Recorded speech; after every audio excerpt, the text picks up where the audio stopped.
It's the 9th round of the 2021 Formula One World Championship. We are back at the Red Bull Ring and we are in for an exciting race. Verstappen on pole, Lando Norris is P2. We've got the Mercedes on the second row of the grid. Anything can happen. Welcome to the Austrian Grand Prix. Formula One stays exactly where it is for the second race at the Red Bull Ring. Welcome to the Austrian Grand Prix. After this race in the Red Bull Ring, it's a 2-week break for the British Grand Prix with 140,000 fans in attendance at Silverstone. Then a further 2-week break before the national summer break for Formula One commences on the 1st of August. Right at the end of August, it's the Belgian Grand Prix. Then it goes into a triple header with the Netherlands on the 5th of September and Italy on the 12th. On the 26th of September, we make one of our last trips over to Sochi in Russia before the 3rd of October, the announcement of the return, once again, of the Turkish Grand Prix. Japan is on October the 10th, a 2-week break before a triple header in the United States, Mexico and Brazil. Australia on November the 21st, followed then by a double header to round out the season, a new race in Saudi Arabia, and on the 12th of December, it's Abu Dhabi. Only one position changed in the Drivers' Championship over the last race in Styria. That was Alonso moving ahead of Ocon. However, in the Drivers' Championship, Max Verstappen did increase his lead. 156 points to Lewis Hamilton to 138. Perez and Norris are still battling it out. Valtteri Bottas is joining the party. Charles Leclerc, Carlos Sainz also in a battle of their own to be top dog at Ferrari. Then it's Gasly, Ricciardo and Vettel battling out over at P9. On the second page, Alonso is ahead of Stroll, who's ahead of Ocon. Yuki Tsunoda now at 9 points, still one apiece to Raikkonen and Giovinazzi, and cruelly no points for George Russell, and neither to Mick Schumacher, Nikita Mazepin, or Nicholas Latifi. In the Constructors' Championship, Red Bull lead the way by exactly 20 points to Mercedes, 252 to 212. Then it's McLaren versus Ferrari once again. They're closing it over third place. AlphaTauri battling Aston Martin, 2 points between them. Alpine on their own at the moment. Alfa Romeo just on 2 points. Still no points for Williams or Haas. Red Bull at home, Mercedes on enemy territory. It's Verstappen versus Hamilton once again. Welcome to the 2021 Austrian Grand Prix. It's a fantastic racing series as well, Formula One, and it's getting a little bit better each time. Red Bull have won the last 4 races in a row. Today could see them clinch their 5th in a row, or can Mercedes bounce back? They've been having problems in qualifying and problems in practice as well. Let's go right back to the beginning and take a look at what happened in the first 3 practice sessions across Friday afternoon and Saturday morning.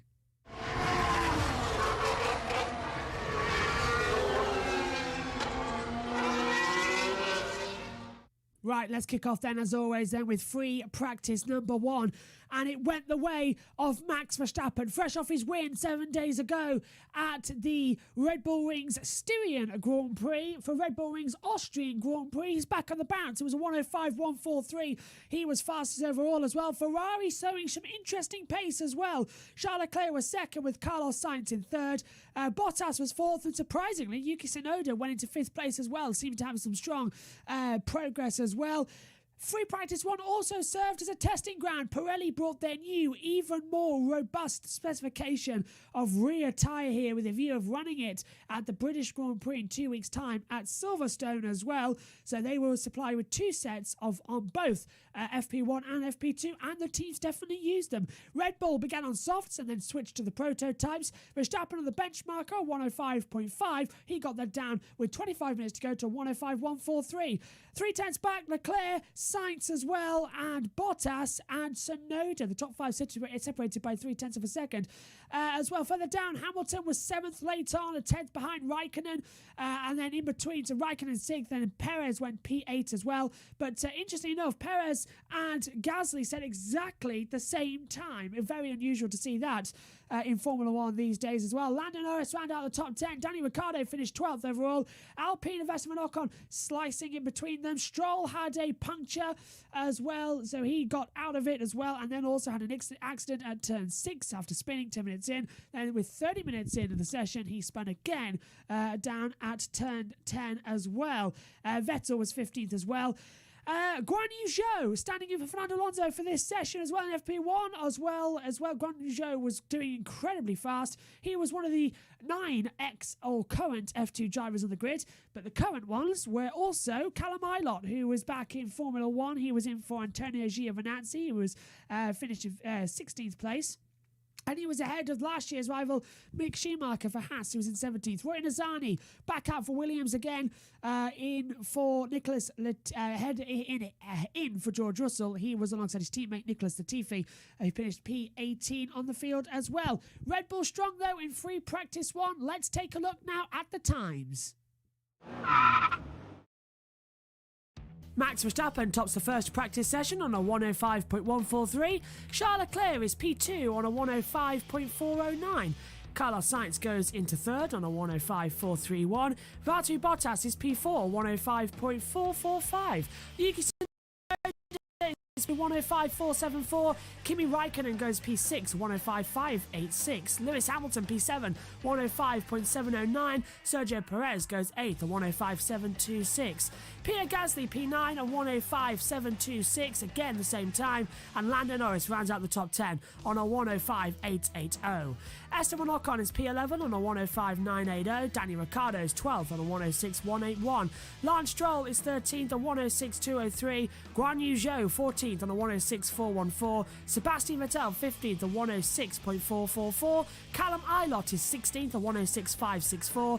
Mick Schumacher 17th on 106.583. Roy Nizani is in 18th on 106.683. Nicholas Latifi 19th on 106.678. And Nikita Mazepin is 20th on 107.316.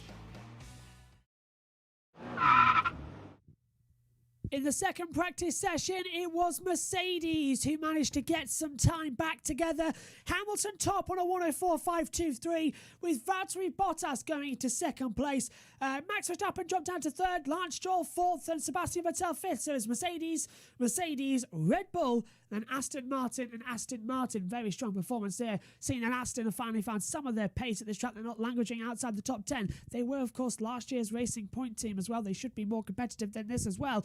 Verstappen topped FP1, but when the clouds came over the circuit and a little bit of rain dampened the track, it was Mercedes who came up with the top dollar bill as well. Verstappen went out there on the prototype tyres in FP2 as well. So did Hamilton, but Hamilton on the quicker mediums was out there as well. No intermediates were needed, luckily, so they all got out there. Aston Martin, as I said, were quicker as well. They were ahead of Yuki Tsunoda, just a couple of hundreds separating him and Pierre Gasly's teammate. Alonso, back in the car, was blocked by Kimi Raikkonen on a flying lap, finishing 8th in the session as well. Alonso not happy about that. That turn 9 and 10 proving tricky for him to get a clean lap time in. Lando Norris, P9 as well. He was 9/10 off the pace, spun at turn 3 later on. He said over the radio, is there any damage? He said, just talent. Just talent's damage, but that was completely fun there for Lando Norris. Perez went P11 as well, 8/10 off the pace as well. Charles Leclerc and Carlos Sainz 16th and 13th for Ferrari as well. A shocker considering they were 3 and 4. That was 2-3 actually last time out in FP1. Having finished as well, 2nd and 3rd. Not a very good result for them either. Russell, who was back in the cockpit after free practice number 1, he was down in 17th ahead of Nicholas Latifi, and Schumacher was 18th with Mazepin in 20th. Let's take a look at the times then for FP2. Lewis Hamilton tops the second practice session on a 104.523. Valtteri Bottas is second on a 104.712. Max Verstappen is third on a 104.740. Lance Stroll goes P4 on a 105.139. Sebastian Vettel is 5th on a 105.268. Yuki Tsunoda is 6th on 105.356. Pierre Gasly is P7 on 105.379. Fernando Alonso P8 on a 105.393. Lando Norris P9 on a 105.466. Antonio Giovinazzi rounds out the top 10 on 105.511. Sergio Perez is P11 on a 105.516. Esteban Ocon P12 on a 105.527. Then we get Carlos Sainz on a 105.620. Kimi Raikkonen 14th on a 105.624. Danny Ricciardo 15th on a 105.698. Charles Leclerc 16th on 105.708. George Russell 17th at 105.819. Mick Schumacher is 18th at 105.911. Nicholas Latifi is 19th at 106.014. And Nikita Mazepin is 20th at 106.173. On to the third practice session then, and it was back to business as normal. If your name is Max Verstappen, back on top of a third practice session, exactly how he's been nearly every single race this year as well. Verstappen on a 104.591, quicker than Bottas second, Hamilton usually down in third place. Then it was followed by Gasly and Giovinazzi as well. It was the soft tyre compounds that were out there as well. Pirelli's C4 tyres of the prototype were in use early on in the session, but everybody switched over to their main tyres when they wanted to get more runs in for qualifying as well. Further down the order, Ferraris were slow again with Fernando Alonso. With Alonso just slipping between them as well for 7th. 6th and 8th was the two Ferraris. Leclerc, not good as well. But Sebastian Vettel, who was 34 years old, he slotted into P10 with Lance Stroll in P11. 4 thousandths of a second between them as well. Yuki Tsunoda had a little spin out on the track as well, down at Sochlis Gold. Managed to get back on without damaging the car, though, which was great news. And he had a spin as well down at the last corner. Very unusual to see that one. Kimi Raikkonen 17th ahead of Schumacher. Mazepin and Latifi as well, all down at turn 6. It was a short-lived FP3 session, same as the length as everyone else, but nobody went out for the first 10 minutes, and everyone was like, oh, I don't want to go out. Let's see where this one goes. But a lot of time done. It's now time over to take a look at the times for FP3, and on the other side, it'll be time for the qualifying highlights. Max Verstappen tops the third practice session on 104.591. Valtteri Bottas is P2 on a 105.129. Lewis Hamilton is third on a 105.277. Then we get Pierre Gasly P4 on a 105.280. Antonio Giovinazzi is in P5 on a 105.345. Then we get Carlos Sainz P6 on a 105.347. Sergio Perez is in P7 on 105.396. Fernando Alonso is 8th on a 105.434. Charles Leclerc 9th on 105.484. Sebastian Vettel rounds out the top 10 on 105.542. Lance Stroll is 11th on a 105.546. Yuki Tsunoda 12th on 105.561. Esteban Ocon is 13th on 105.674. George Russell 14th on a 105.694. Lando Norris 15th on 105.7. Then it's Danny Ricciardo 16th on a 105.725. Kimi Raikkonen 17th on 105.747. Mick Schumacher 18th on 106.078. Nicholas Latifi is 19th on 106.105. And Nikita Mazepin is 20th on a 106.289.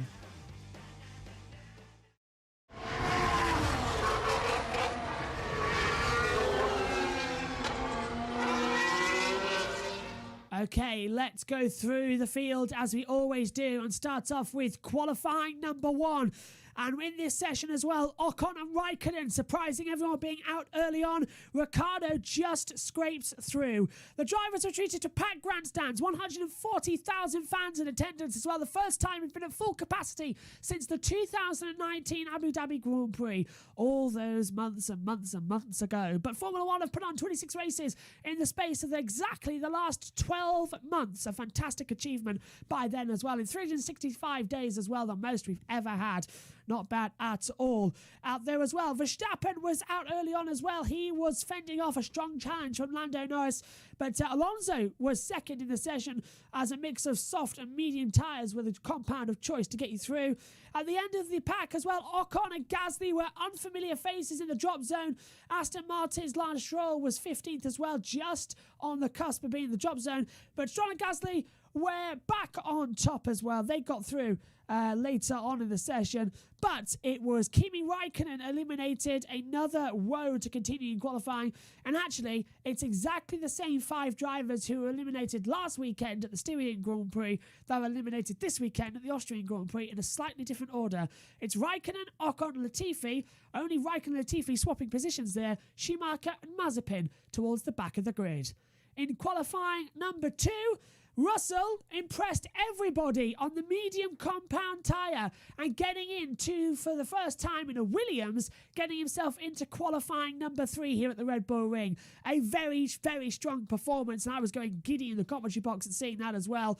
Perez had to track himself as Q2 got underway. He was out there completely on his own for the first 5 minutes, got a very good banker lap time in as well. When he came back to the pits, though, everybody else headed back out, and he said over the radio, Sergio Perez, all that was lacking from that lap was the toe, and certainly he got that when he went out later on. Red Bull, Mercedes, McLaren, Ferrari headed out on the medium compound tyres as well. The rest taken to the softs. It didn't work out for Ferrari though. Sainz 11th, Leclerc 12th, and eliminated as well down the field. It certainly is a shocker, but mediums on George Russell got through to the next session. Unbelievable situation there. Unbelievably a great success. Out, though, in the session, that meant that Sainz, Leclerc, Ricciardo, Alonso and Giovinazzi, the 5 drivers you would arguably say after this weekend's performance would definitely be in qualifying number 3, sadly were eliminated. But it does mean that George Russell goes through as well to the next part of qualifying, so not bad at all. On to qualifying 3 then, and this is how they finished, not how they'll line up. Verstappen on pole position on 103.720 from Lando Norris going to second place. His first ever front row start for Lando Norris as well. Perez going third, meaning that it's Hamilton finishing 4th on the outside of row 2. Row 3 for Valtteri Bottas, a shocker. They stayed long into the night to try and find out what was going on there. Gasly 6th from Tsunoda, Vettel, Russell P9 and Stroll P10. However, it is Sebastian Vettel getting a 3-place grid penalty as well for impeding Fernando Alonso in the end of qualifying 2. Vettel now drops down the grid as well. Vettel qualified, let's see, P8. He'll start 3 places back, which means George Russell starts 8th on the grid, and starting P10 is Carlos Sainz.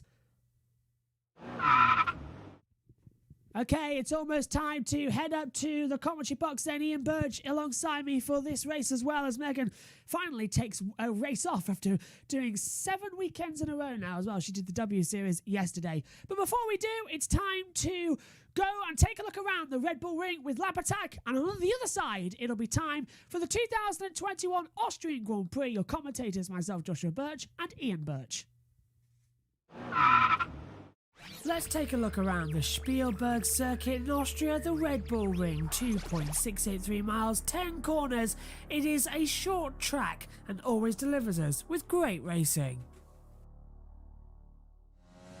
Start the lap then down towards turn 1, accelerate uphill, flat out, 8th gear, drop down to turn 1, uphill, 4th gear, 90 degree, right hander as you accelerate back up, little kick then coming into turn 2 as well. That counts as the second corner, mainly for motorbikes before you come up into Remus, turn 3, hard on the brakes, 2nd gear, another 90 right as well, flying down now, out of turn 3 as well, towards turn 4, Sochless Gold, 8th gear, down to just 4th gear at 175 kilometers an hour. Fly the car in, be careful not to run over on the slightly banked exit curb as you come round turn 6 at Pirelli. Flat out once again at the exit, 5th gear, hold the exit curb nicely, fly through turn 6 and 7 at the Vodge curve before coming down to Rindt at turn 9, over the crest of the Browser.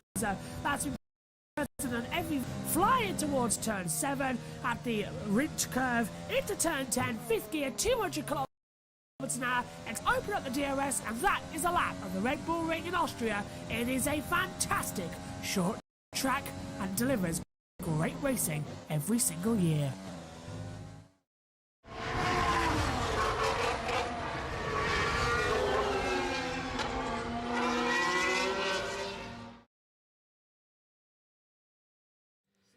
It's time for one of the fastest blasts around the side of a mountain Formula One can have. We're back at the Red Bull Ring for the second time in 2021. This time it's for the Austrian Grand Prix.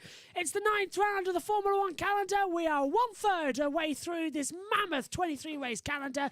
The Red Bull Ring, the first circuit in F1 history to host 2 races in the same season on more than one occasion. Last year we were here for 2 races. This year we're back as well. And this year we're back with a maximum capacity crowd. 140,000 people are crammed into this very tight 4.318 kilometre circuit, 2.683 miles, but it's very hilly undulation. You can see the maximum elevation change at 63.5 metres as well. But turn 1 can be dangerous, not just at the start. Lap 16 in 2015, Verstappen versus Maldonado. Maldonado was flying towards the wall and Verstappen locking up straight uphill. The opening lap of the race last weekend at turn 3, Giovinazzi hitting the side of Gasly, then hitting the side of Latifi, but Gasly already had a puncture due to what happened with Charles Leclerc. Leclerc then made a great move down at Sochless Gold on Sonoda, slipping up the inside at turn 4, selling him the dummy.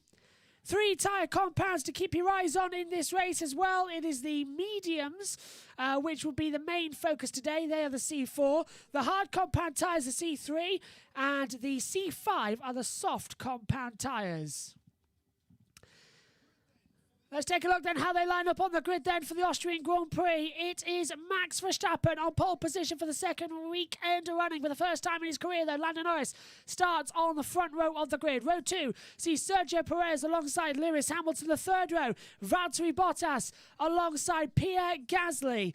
That's changed because now row 4 sees Yuki Tsunoda bumped up, as well as George Russell. The worry on the way to the grid, saying the rear didn't feel 100% correct. They've managed to fix it. He will start this race. The 5th row now sees Lance Stroll and Carlos Sainz starting the top 10. That's because Sebastian Vettel starts 11th as a 3-place grid penalty for impeding Fernando Alonso. Charles Leclerc starts in P12. The 7th row sees Daniel Ricciardo alongside Fernando Alonso. Doesn't advance in position.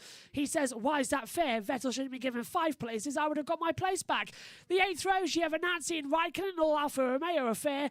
Row number 9 then sees Esteban Ocon alongside Nicolas Latifi. In the 10th row, all Haas affair, with Mick Schumacher again qualifying, this time 4/10 quicker than Nikita Mazepin. The formation lap is almost underway. However, we've got the countdown there, 1 minute 36 seconds until the green light goes on for the formation lap. George Russell starts P8 on the grid. His best result in the Williams, and Ian Burch alongside me in the commentary box for this race as well. We were so proud of him yesterday, weren't we? Yeah, has he actually solved the problem? Because on the way to the grid, he did have a problem. Yeah, the 100% of the rear, he said, did not feel correct. It was slipping. You could see he was slipping. And luckily, they said the camber degradation's okay. They've adjusted the height of it ever so slightly on the grid to what's allowed in the regulations. He is now A-OK to get going again. There's quite a lot of one-upmanship and secrecy because you've got 2 races at the same place in the week. What we've got over the last 24 hours is people making excuses because they made Ferrari decided they wanted to change their tyres because they couldn't decide which tyre they were going to be good on. Definitely weren't doing very well on the softs. The mediums weren't that much better, but they put the mediums on, which the top 5 all were on mediums yesterday. And you got the hards for Sainz, haven't you? Yes. And the softs for Sainz going on the hard tyres, Leclerc going on the medium compound he used yesterday. So that's the situation at the moment. Yeah, 10 seconds to go. They just don't think the softs are going to work for the Ferraris, but it all seemed like brinkmanship. There's a few other things that have happened overnight that suggest that it's like the moaning about. It was a pure fluke because of the shape of this circuit that Sebastian and Fernando, they're fine now. But some of the media are trying to whip up this thing, and I think the best joke I heard was that Fernando was upset that he only got he got a piece of cake off Thingy's birthday cake, and when he said, "But you've got a piece of cake off his birthday." You have a piece of cake. You have a piece of cake off Seb's birthday. What's the problem? He says, "Last year I got 2." So we're just having a problem at the moment with our lap attack. It's not lap attack, with our lap counter. It seems to be going a little bit dodgy at the moment. So while we try and figure out exactly why, I think the actual website's crashed because yesterday Formula1.com's app was hacked as well, as I'm sure you all saw. So that's what's causing the problems at the moment, and yet our lap counter has been stuck at lap 16. A lot of the press have been going on and on about the Mercedes. Yeah. Oh, they're supposed to have done some improvements. Their improvements, from what I understand, are on the race setup. Yeah. Not on the qualifying setup. And it wasn't a good day for Mercedes in qualifying, definitely. You've got to remember there's a Mercedes engine in that McLaren there. And it's doing okay. I think the McLaren's diffuser at the back, which Mercedes have got, if I don't know if they're using it for this race, but they have got a new diffuser which is similar, isn't it? So it's a 71-lap race ahead of us. We'll update you as we go as to what lap we are on. The lap counter has failed. We think the timing tower has also got a failure. That is all because FOM got hacked yesterday. So while that gets better, let's go to the chat quickly as well and show that, because as you can see, Gwenwyn saying, let's go. The dude in the blue saying, Norris, turn 1. Sooner saying 2-stop or 1-stop. It's a 2-stop race. 1-stop for Russell, though. He's on the quicker tyres. Well, someone paid the price, go 1-stop last week. 2-stop for others. United Forever, turn 3 prediction, guys. Big accident. We've seen that before. Will Norris maintain his spot at the start and to the end of the race? Quite possibly as well. He could do. We're coming. The interesting thing yesterday, when you look at the analysis and the lines and things like that, 2 things. The McLaren of Norris was faster down to the first corner than the Red Bull of Verstappen, and in the last corner coming through it and on to the line, it was the opposite. All 5 lights are on. It's now action at the Red Bull ring. Good start from Verstappen. Norris immediately defends from Perez. Hamilton looks up the inside. Gasly looks up again into turn 1. George Russell just about maintaining his 10th spot with Lance Stroll to the line. Verstappen defending up the hill towards turn 3. He knows as well as I do that Norris can have the toe up in towards Remus. Ferraris are side by side. Close your eyes. Is it the same as last year? This time it's Sainz versus Leclerc, and Leclerc barging his way through on the side of Sebastian Vettel. Leclerc to P9, Russell down to P10 as well already. Keeps on going down towards turn 3 of Remus. Side by side further back. It's Bottas under pressure. Bottas being passed by Gasly. Hamilton jumping at the bid, trying to get through on the back of Sergio Perez. Smoke all around. The fans are loving this one. And the still side by side Russell standing by as Sebastian Vettel fighting with Charles Leclerc at the moment. And this is all getting out of the way as Leclerc dives on the inside. We've got a car going through the gravel further back as well. And we've got a safety car out there for some reason. I'm not sure why the safety car's out. Esteban Ocon's dropped to the back, but that's why. Esteban Ocon has stopped on the track at turn 3, and he's gone for suspension now. Front left suspension gone. Now we look at his front right. Ocon is not happy. He stopped at the exit of turn 3 down the hill to turn 4. So safety car out. So who was the one that hit him? Very quick lights out. I think it was going to be... Is it...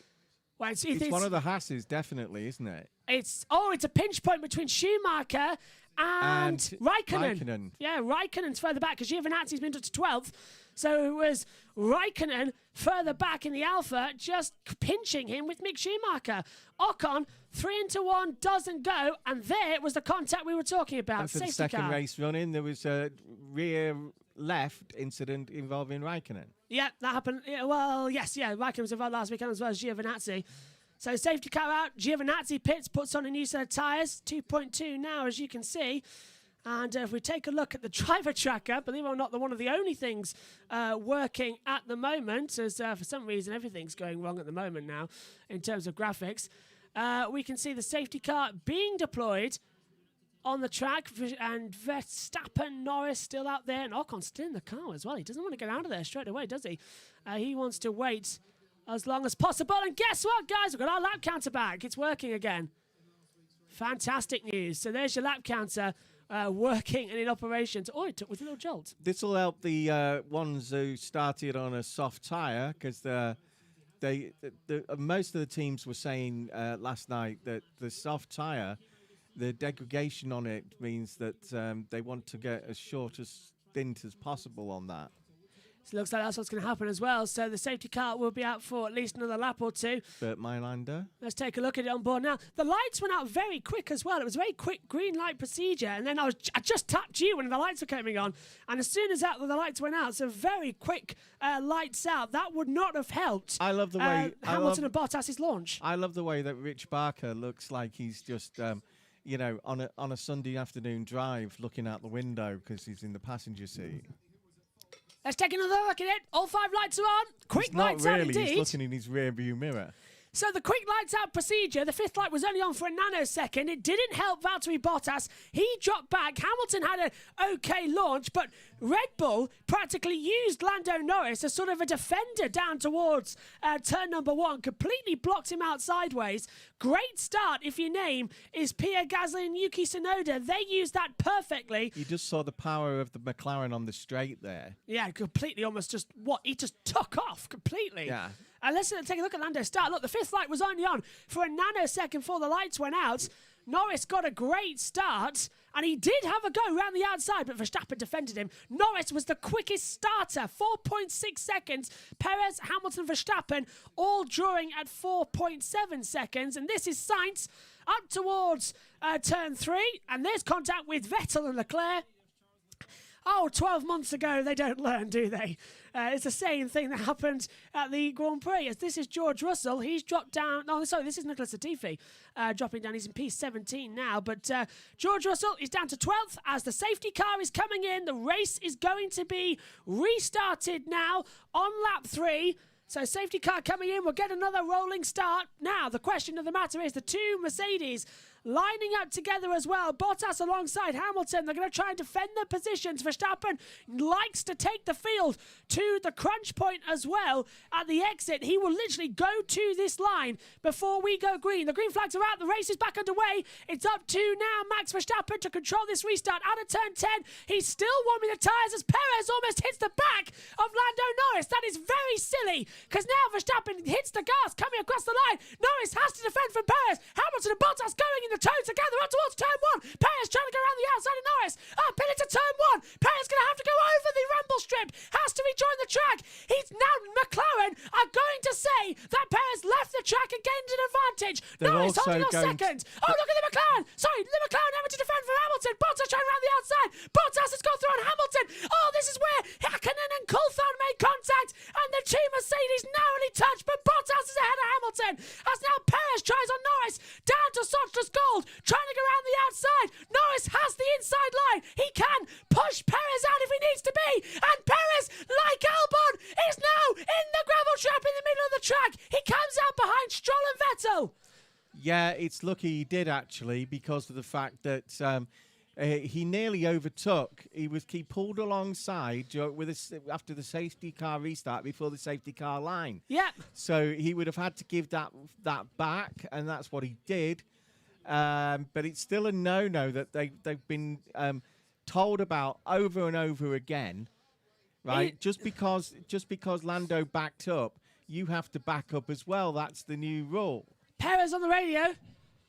Perez saying he pushed me off. I don't think Perez had any business being there. It's not the same situation with Lewis and Albon a year ago in terms of the same situation, but remarkably similar accidents between the two Red Bull drivers. Not Verstappen with the fastest lap, but now Lando Norris is under pressure. Hamilton has repassed Bottas on the run as well on that track. And 12 months ago, I was on Lewis's side. I didn't think he pushed Alex off. Well, 12 months ago, Hamilton did receive a penalty for that. So if the stewards are trying to be consistent, maybe they will penalise Lando Norris as well, as Raikkonen's passed Alonso in the other Alpine. Yeah, Jats Verstappen says, Vettel quote, "Did you see the cake, Fernando?" Did you see the cake, Fernando? Beth also saying AlphaTauri and Aston's the only team starting on softs. Yeah, everyone else starting on mediums, and only 3 drivers starting on hards. That's Sainz, Raikkonen, and Giovinazzi at the moment. This is your driver tracker at the moment. On Thursday, it was thought that the red softs would be the favourite tyre, but it's not exactly been the right temperatures for that tyre, has it? No, it's been noticeably cooler compared to what we've seen before. And actually, Bottas has just said, just follow Hamilton around and just maybe even drop back to 10th. Perez dropped back to 10th. That's what he's on about then. So I'm wondering, trying to decode that message. But race control, no doubt. Oh, this is pit lane incident involving 99 Giovinazzi under investigation, overtaking before the safety car line. Now, surely Perez might be onto that as well. So did Giovinazzi pass Schumacher? Well, it doesn't matter now because Schumacher's repassed Giovinazzi. So maybe they've seen that and said, just let him through. Told you, they're very up on this for all this season. That's been the rule. Yeah, they don't want to have any sort of incident. Giovinazzi's now repassed Schumacher again, so that battle on the track is going through there as well. Sooners is very happy that Lando Norris is in P2 and holding his own. He's only got 6:10 to Hamilton at the moment, but that's all he needs. On to lap 7 of 71. Finally, the timing monitors work. If you joined us for W Series yesterday, they didn't work. DRS now been enabled 3 laps since the safety car started. And a very unusual thing happening on Channel 4 right now, where I think it's Ben Edwards, Alex Jakes and David Coulthard commentating on this race together. Because Alex got out of isolation this morning and was able to join the track. And I know Ben took qualifying, so I don't know what's happening at Channel 4. I don't understand how Steve Jones got out yesterday. I think it's because Alex isolated the day later than Steve. Yeah. Well, let's look at this. The situation at the moment, Verstappen is comfortably out in front. Yeah, he's running away with this one. Norris has elbowed out the opposition. And Hamilton is just quite content he had one little foray to try and get Perez, but Norris got rid of Perez for him. And so Hamilton's in third in a place that he's done things.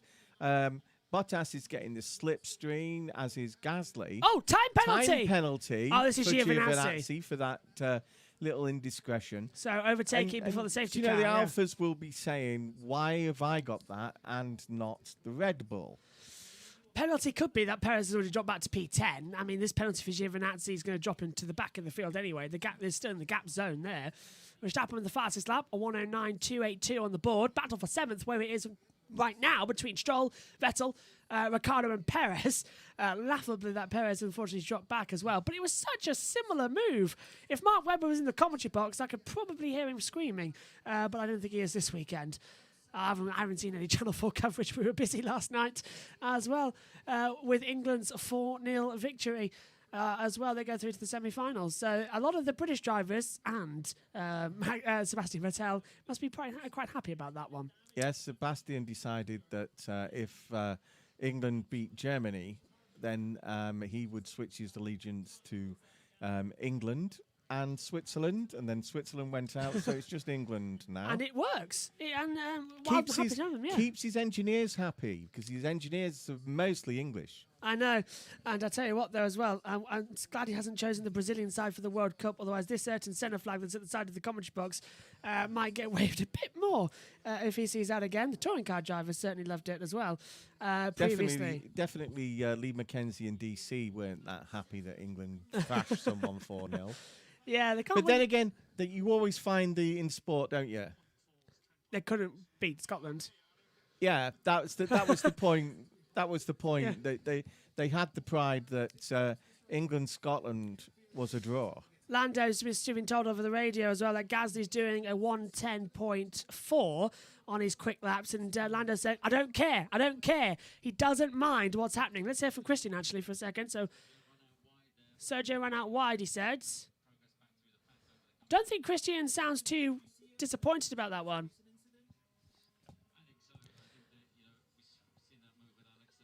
All right, so Christian Horner.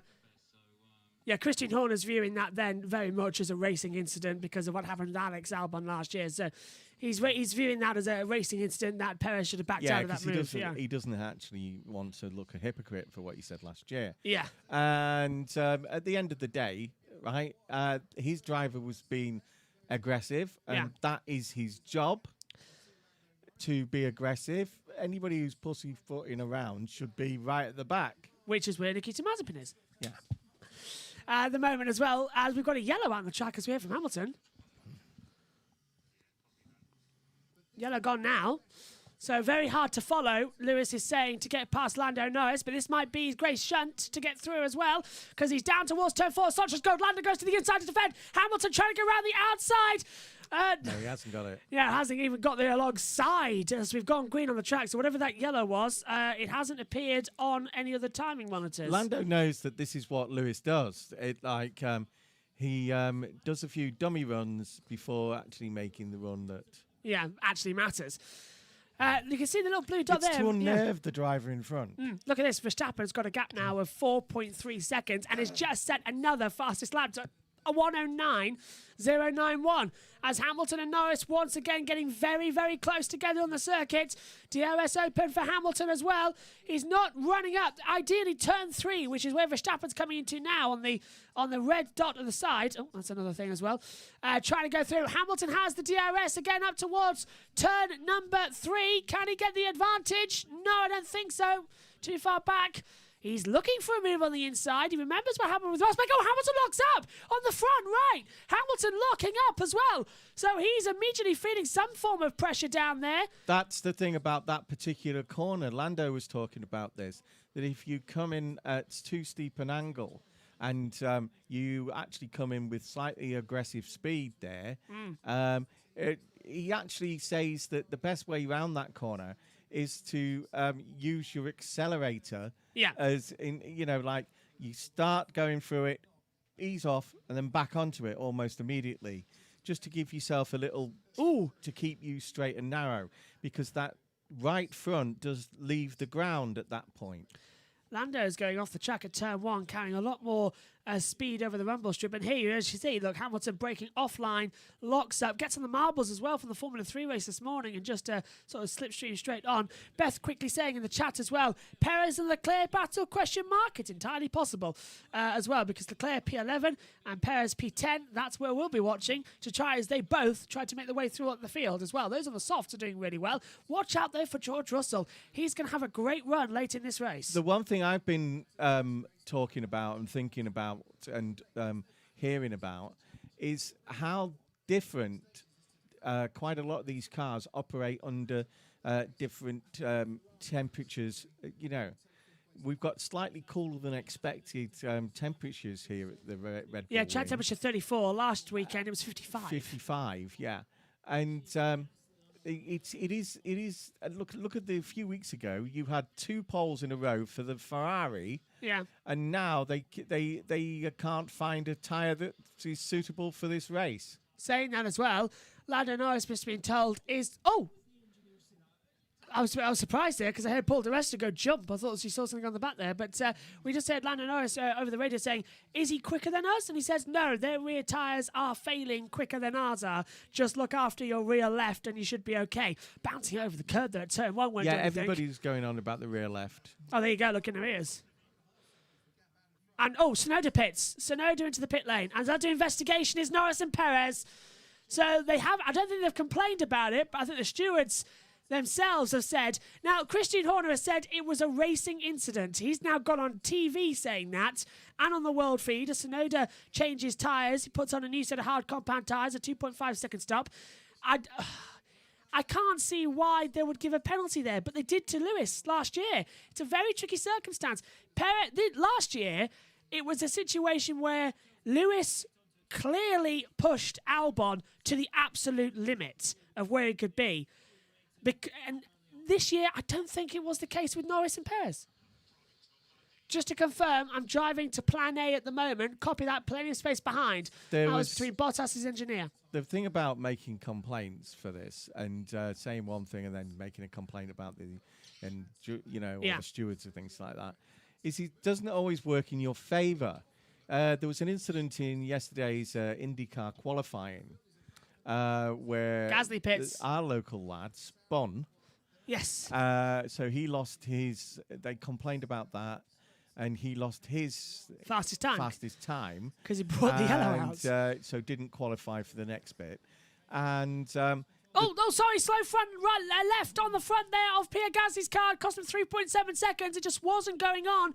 as well. They had a bit of trouble actually putting the tyre on the casing, and that's going to drop him back further. The two Aston Martins, Stroll and Vettel, closing up as now Perez versus Leclerc over 8th place is the battle to be at. Leclerc is closing in on Perez. Beth was completely right with what she said as Leclerc sends it to the outside, gets the move done. Perez comes back on the inside and starts just gold though. Leclerc tries to do the undercut. He did on Tsunoda 7 days ago, and it's worked yet again. That should be called the Leclerc manoeuvre. Down a hill, turn 4, banked part of the section. He's able to cut across the banking and slipstream up the inside. Brilliant manoeuvre. Yeah, the basic thing in the end was that the two cars passed Jack, and one didn't lift, the other one did lift slightly. So the one who lifted slightly, his team complained about Jack spinning because that's a no-no in qualifying in IndyCar, and the other guy not lifting. So they made a complaint thinking, oh, that'll get rid of them two. We'll go through to the next section of qualifying. But when they looked at it, no, all three of them were out. All three of them, yeah. Because although he lifted, he didn't lift enough. So it rebounded on them. And this could rebound, if this is Red Bull, this could rebound on them because of it was Perez who positioned his car there. 2.7 seconds stop then for Lance Perez, during the safety car, had also come to the side of Norris. Let's look. Yeah, Leclerc passing Perez again. Now Sainz on the back there of Perez. What's P10? Bottas being told that Norris under investigation might get a 5-second penalty as Verstappen does a 1:09.074. Another fastest lap of the race again.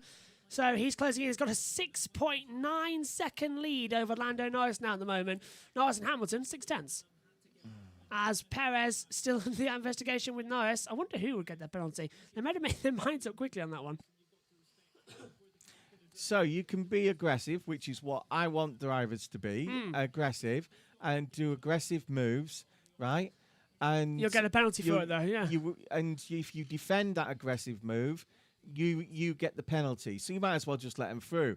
And that makes a complete mockery of Formula One if you do that. This is probably... That was my argument last year with Lewis. More power, Lewis is screaming. Lewis was not to blame last year.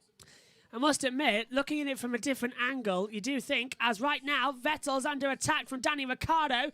Ricciardo trying to go on the outside and such as gold, not going on. Come on, Danny, go. I'll tell you what, Beth and Gwenwyn watching on as well must be happy that Danny Rick has made his way up the grid. He's now P6. Ricciardo started this race P13. Has Dan been watching in Australia as well this weekend? I saw him at the end of qualifying. And Dan, if you're there, hello. I don't know if he's... I saw him at the end of qualifying with a big thumbs up. That's Charles Leclerc's and Carlos Sainz's families alongside as well in the same part of the garage in the viewing area. Ferrari as Hamilton 0.5 away. That gap only dropping about a 10th per lap, but Norris is actually pulling away at the exit of the corners. So Mercedes, like we've seen them famously in this hybrid era, once they're behind cars, they just can't catch up. Race control, incident involving Tsunoda investigation, crossing the white line at pit entry. Well, that's a slam dunk then. If you're under investigation for that, it's a drive-through penalty. Yeah, so they've already seen it. And it's gone! It's gone! The Norris and Perez investigation is gone. What is the result? We're waiting for it as Danny Ricciardo tries to go around the outside now as well on Sebastian Vettel into Sanchez Gold. Vettel holds the inside line. Ricciardo sweeps around the outside and gets that manoeuvre done. And Dan is here. He's in the chat saying, hello, guys. Dan. Hello, Dan. As Tsunoda's repassed Mazepin, and the investigation between Norris and Perez has gone off the timing monitor, and there's nothing here at the moment to say that he has changed it. I'm looking through the lap counters, nothing at the moment. So if that investigation has been decided, we're about to find out whatever it is. As into the pit lane comes Sebastian Vettel. 19 laps on those soft tyres. Those trying the softs didn't work out in the end. So Verstappen, Norris out there. Leclerc, well, here comes Leclerc back to 6. Perez down the order 2. That's Perez being told he's just looking at the options. Quick stop on Aston Martin. Like to see what it is, 2.4 seconds. Vettel drops down the order a little bit, but that gives Ricciardo some breathing room out there as well. Yeah, I think it's just been done as a racing incident. Must have been, because if it was a 5-second or a drive-through penalty, it would have come up on the screen by now and on our laptops. here in the comms box. Lap 18, only Perez is ready. Yeah, absolutely nothing so far from race control as to whether or not this is going to be a further penalty. Stroll passes Mazepin as well. Gasly's passed by Schumacher. No, Gasly gets passed back ahead of Schumacher as well. So they've traded places on the circuit. As 0.394 now, as Hamilton sets the fastest first sector. So he asked for more power over the radio a couple of laps ago. It looks like he's been given that power, and he can now start attacking. Let's take a look at the driver track. We haven't done that in a while.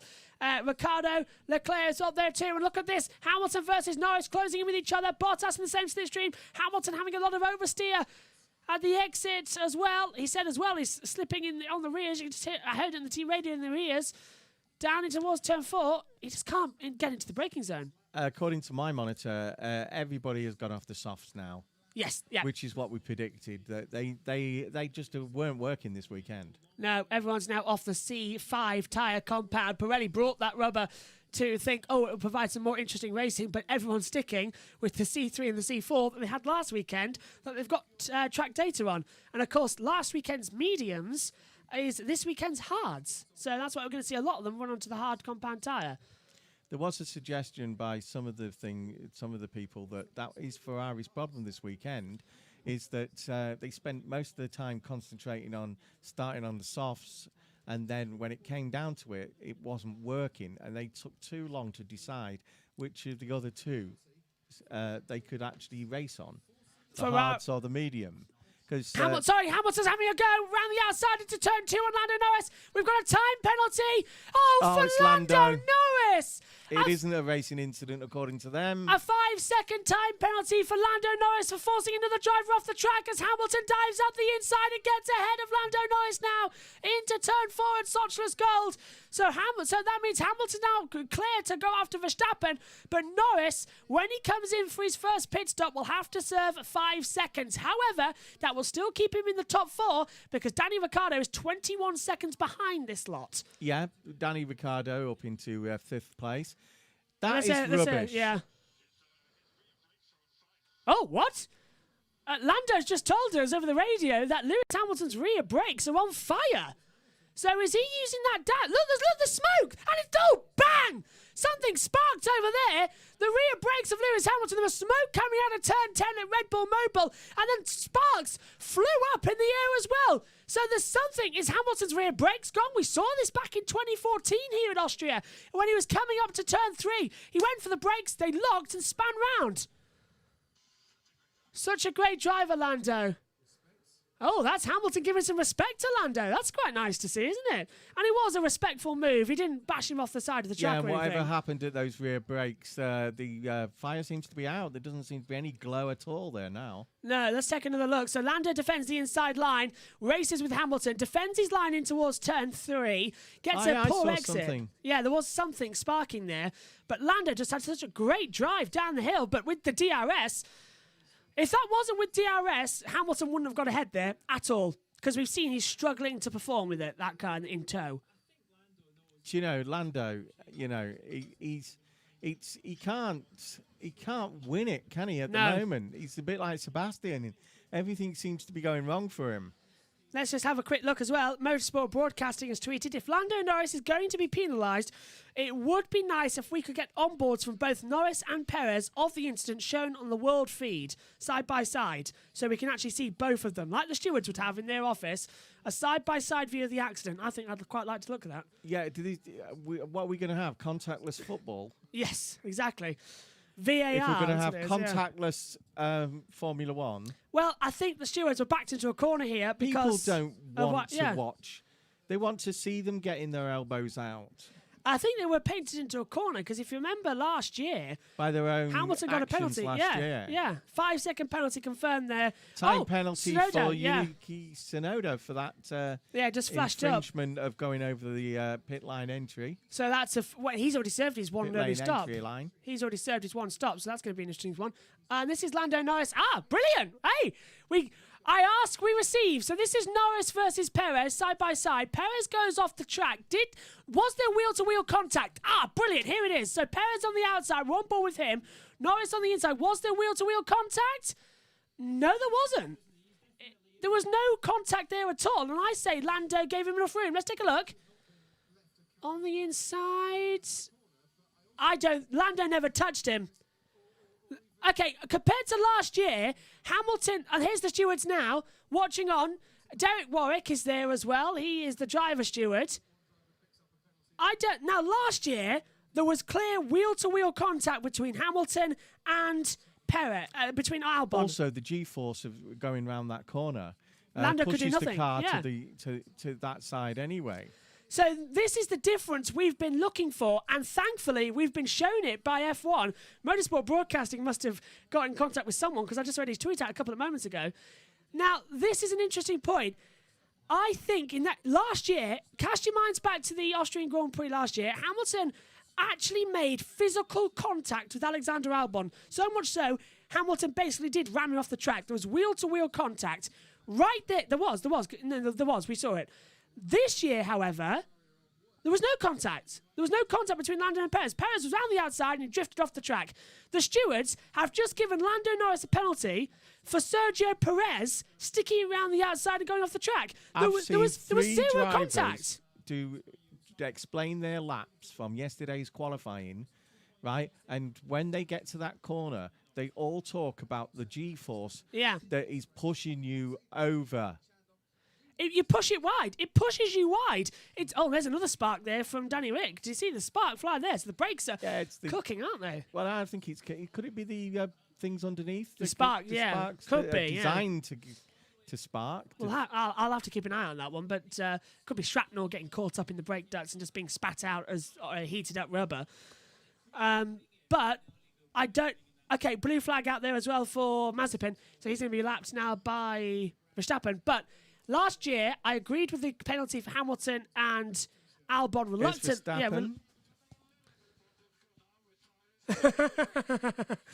Verstappen on the radio saying, it's getting a little bit more difficult with tyres now. Exactly how as I said it, he just said it as well. But he's 10 seconds ahead of Hamilton. He's just enjoying himself out there, isn't he? He's the master of this race. Yeah, purple sector in sector 3. Verstappen's having fun. On those tyres he's calling. Yeah, Verstappen's having fun with this, isn't he? He's starting to play the mind games like Lewis does. Mind games. Yeah. But anyway, back to the point. Last year, Hamilton actually made physical contact with Albon. That pushed him off the track. This year, there was no contact between Norris and Perez at the same part of the track. I don't think that one deserves a penalty because there was no contact. You're giving the driver a penalty for a no-contact situation. What on earth is that about? So are you going to tell me that you're now penalising another driver for simulation, basically? It's ridiculous. It's ridiculous. There's no contact there. Oh, Perez, I must admit, not his fault. Did we say Seb Russell instead of George? No, we didn't, do we? No, that's the gap. Look, Russell's P9 with Vettel down there. Oh, Vettel's pitted, that's why. Yeah. This is Norris's radio. That was Graham win.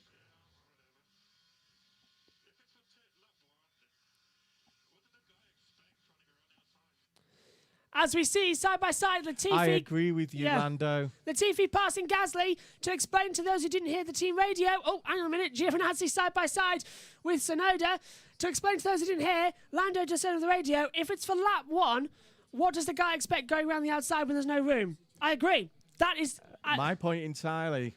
I don't think in this situation where there was Lando no Lando went, well, whatever. Yeah. There was no... Oh, there's Tsunoda's penalty, clearly cutting the white line on pit entry. So, yeah, that's why he's got 5 seconds as well. And a new fast lap for Verstappen, a 1:08.882. I do feel that unfortunately for Tsunoda, it is a height problem there. Yeah. That you can't see your front wing, so you know. Especially over the crest as well, yeah. He is the smallest driver in the outfit, in the whole circus. Ever, really, I think. The whole circus of Formula One. He's the smallest driver of the lot. He's smaller than Johnny, isn't he? Yes, he is, yeah. That's Johnny Herbert, of course. Yeah. So, that 27-71. I want to know everybody's opinions watching along. Is Lando Norris's penalty fair or not? Put Norris yes or Norris no to respond. Yes if you think it's fair, no if you think it was unfair. I want to know, because that is abysmal from the stewards there. There was zero contact. Why on earth they decided to give him that, I don't know. Let's take a look at the chat actually quickly, because we've got Beth saying that Seb kid is a future world champion, I predict. down in 16th, but has pitted. And you're right, Gwenwyn said as well, Seb Russell, that's the battle that we were watching, but he's diving to the pit lane. Beth says 108, exclamation mark. I'm not sure what the 108 means there. 108%? I'm not sure. I don't know, but I'm just really cheesed off with the fact that you're not allowed to actually take your line. He was on the podium here, Lando Norris, last year. The guy, as I said, this, and he and Lando just agreed with, right, on his thing to his engineer, right? What did the guy expect when he put himself on the outside at that corner?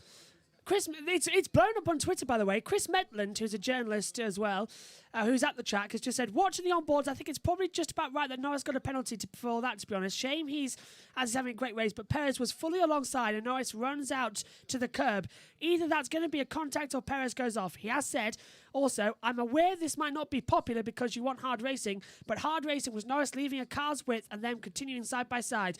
If I'd wager if it was the other way round, a lot of fans would scream for a penalty. Chris, you've clearly never driven a Formula 1 car or know nothing about Formula 1 there, because that corner is on a banking, and I've been saying it all weekend long. There is a dip there, and your car naturally wants to run off to the gravel. You have to control it as much as possible. Chris, and you're not right there.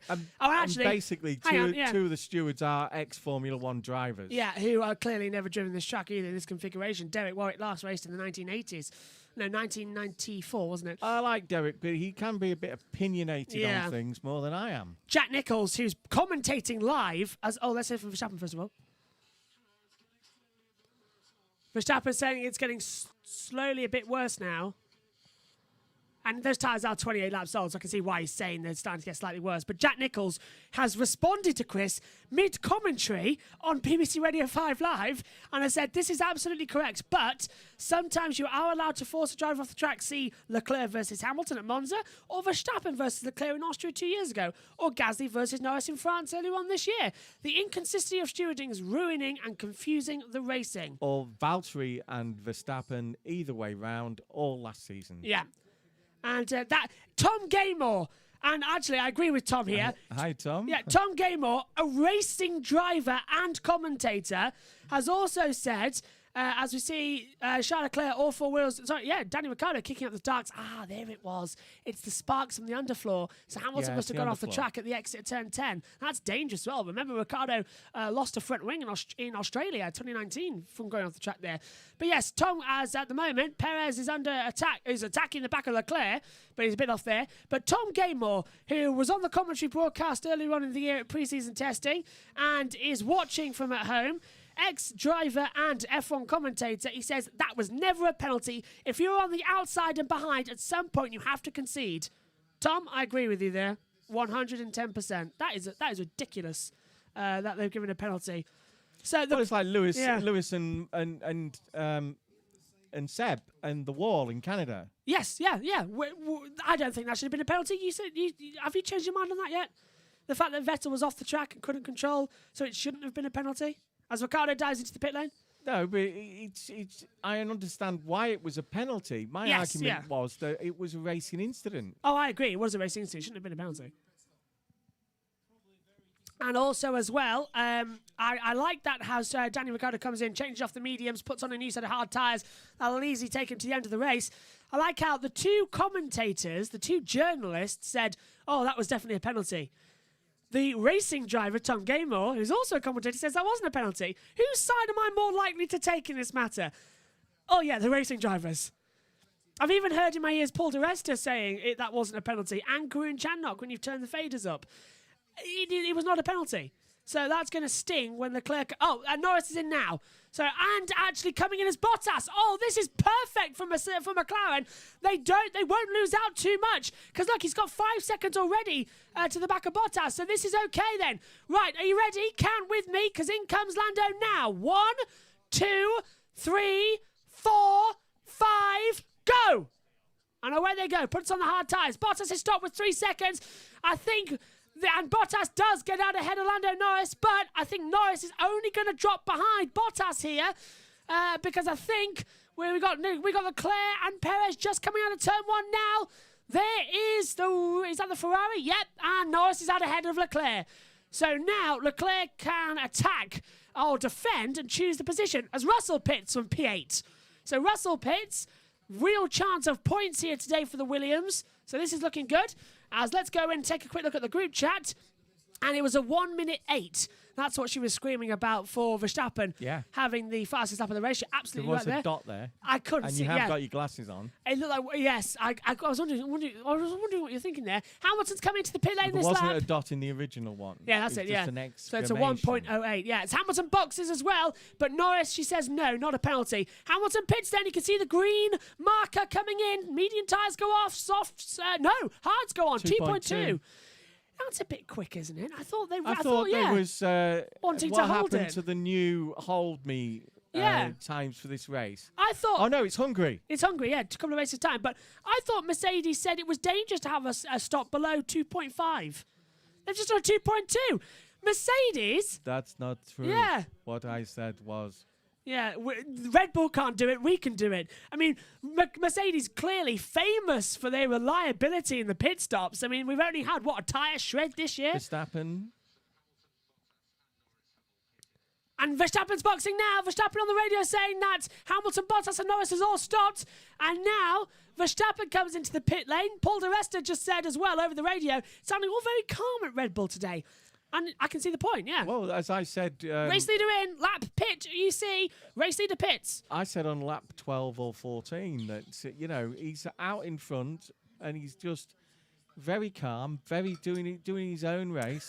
Do you know how quick that was? It's very reminiscent of Lewis in recent years. That stop was so quick, the computer can't pick it up again.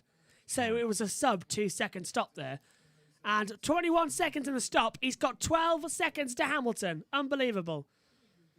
Right, I'm going to leave you for a bit. Okie dokie. Only for a bit. But Okay. we'll be back. May as well send Megan if she's in there to come cover for a while. Oh, Red Bull coming in. This will be for Perez, I think, to stop, won't it? Yeah, Perez diving down the pit road now. So Sergio Perez comes into the pit lane. He drops behind Carlos Sainz now as well. What's the stop for Red Bull? Can they do both? Oh, it's a slow stop again. Front left, 3.1 seconds. Not great there at all. Oh, and actually, as we come there, Perez drops out of the top 10. Alonso pits too. Beth saying, sorry, I meant yes, Norris penalty should stand.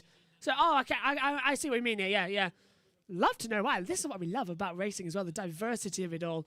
But yeah, Russell's now up to P15. Alonso's down into 16th at the moment as well. But I like this. I like the chat we get as well from the different viewpoints. It's what makes motor racing fun. So now we see the battle further back as well. Tsunoda's dropping in with Latifi in 11th. And Latifi's under pressure from Tsunoda. Tsunoda goes down the outside. Latifi tries to go, block him into turn 4. Latifi already well ahead there. And everybody now on the hard tyres. Oh, hang on. Perez last stop, 3.1 seconds. It was a slow front left stop, unfortunately. We've seen that happen many a time before.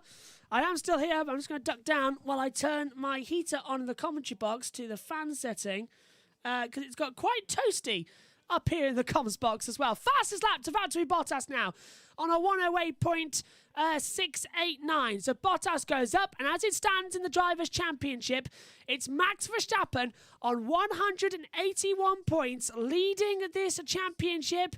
Hamilton will be on 156 at the moment. So you can see there is a big gap. Hamilton's on the radio. Verstappen, 13 seconds a second ahead on the new tyres. How's he so far, says Lewis. And then Bono saying he managed to build that gap. So, yeah, fair dues, actually, is what Lewis says as well, because Verstappen was able to get that gap and get that advantage throughout this race by having a cool and calm head. Lewis got stuck behind Lando Norris for quite a long of the procedure, but Norris's penalties now have been served as Ferrari are coming in with Charles Leclerc. So Leclerc is going to come into the pit stop now, promotes Carlos Sainz to P5. A good stop, actually, considering that Sainz started 10th and Sainz started 10th. Leclerc started this race in P12. 2.3 second stop there for Ferrari. And Leclerc goes out on a brand new set of hard tyres. So it's only Schumacher who is remaining on the medium compound. Now, the medium compound was last weekend's soft tyres. So they're all going to change over to the new hard tyres. They are C3 tyre compounds. Last weekend's mediums. So these should easily take them to the end of the race. Let's go over then, as we're past half distance in this race now. As Gwenwyn says, what do you think you'd say the total points threshold Max needs to become an F1 champ? Of course, a long way to go. I would say Max would need less than 75 points. More than 75 points, sorry. He needs to, if he wants to wrap this title up before the end of the season, he'll need, going into Australia, he'll need more than 75 points so that Lewis just cannot get ahead of him. Actually, counting the 3 bonus points as well. 75, 76, 77. So 77 points going into Australia. If at the end of that race, if he's over 53, he's champion. So I'd say, but I can see this championship going down to the wire personally. But Red Bull are about to win their 5th race in a row with Hamilton being struggling. So those upgrades that Hamilton's got coming for Silverstone are very much needed as well. Beth also saying, as that Twitter dude said, that's Norris, that's Chris Maitland, as that Twitter dude said as well, Norris approached the corner would have resulted in either contact or other drivers being forced off. Outcome doesn't change conduct. Conduct is conduct. However, as well, there wasn't actually any contact. Norris was in that corner, didn't even know Perez was there. Oh, and Hamilton's got damage to his rear left suspension. And Hamilton's saying the rear left does not feel good at all. So Hamilton has now been told to stay off the curbs. He's got a penalty. Danny Rick just took Perez. Perez is now down to P9. Danny Rick goes to P8 on the board. So they've changed over very, very quickly at the moment. So this is good news for Danny Ricciardo. He's getting out there. He's getting in the focus zone. And slowly coming back into the points-paying positions. Verstappen is now 14.9, now 14.941, and now 15 seconds quicker. And yet Lewis is not happy with the rear left tyre as George Russell has DRS on Lance Stroll. Is George Russell in a Williams about to have an opportunity to pass Lance Stroll? United Forever saying clear penalty for Lando.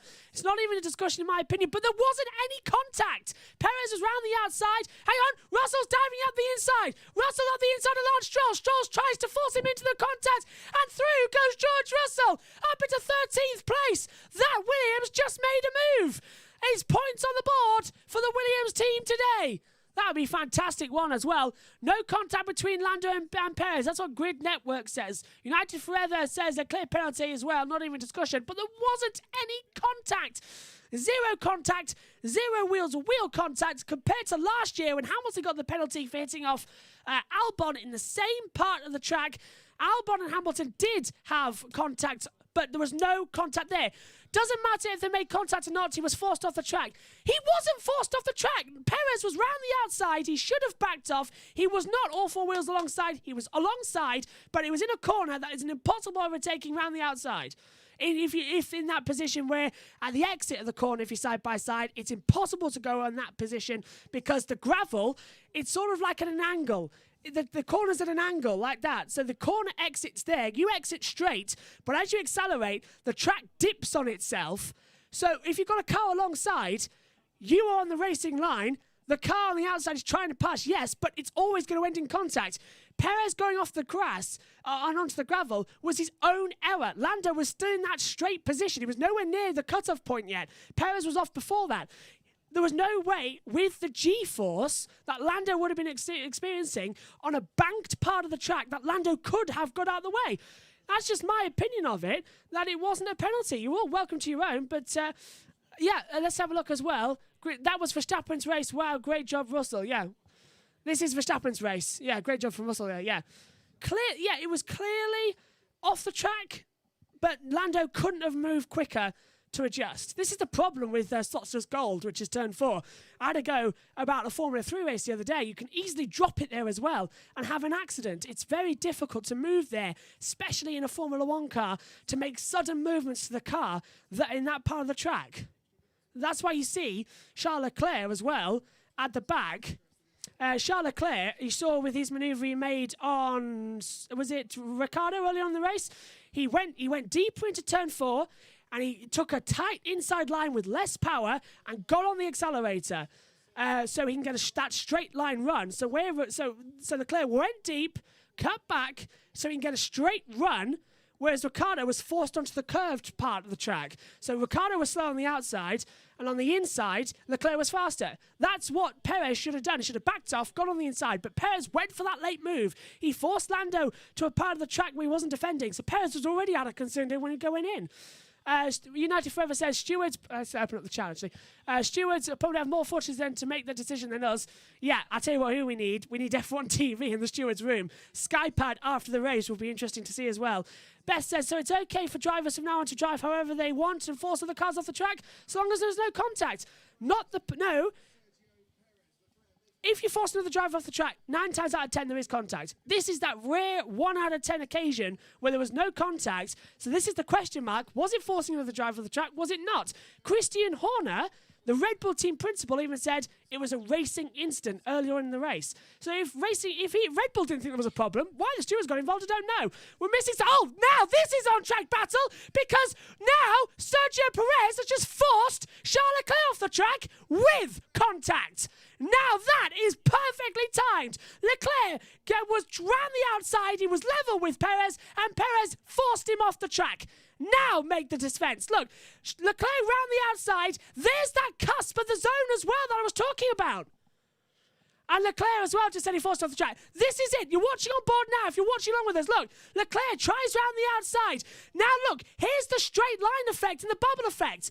Because Perez is on the inside line. Perez is on the racing line. He can do absolutely nothing about it. But he whacks into the side of Leclerc who tries to go around the outside. Now, what's your comment there? Because now Perez has done exactly what Lando did earlier on in the race. But this time he's gone a step further. He's actually made physical contact with Perez. So Perez just pushed Leclerc out of the track with contact. Exactly, Grid Network. Now that should be a penalty because it was physical contact. And we saw him move the wheel. Lando never moved the wheel. He was on his racing line, and it was Perez who fell off the track without contact. I think that has just made the point that the stewards need to look at. They've opened a can of worms today, the stewards. They really, really have. Should Perez now get a penalty for that? Let's see what you think. Let's hear from Leclerc.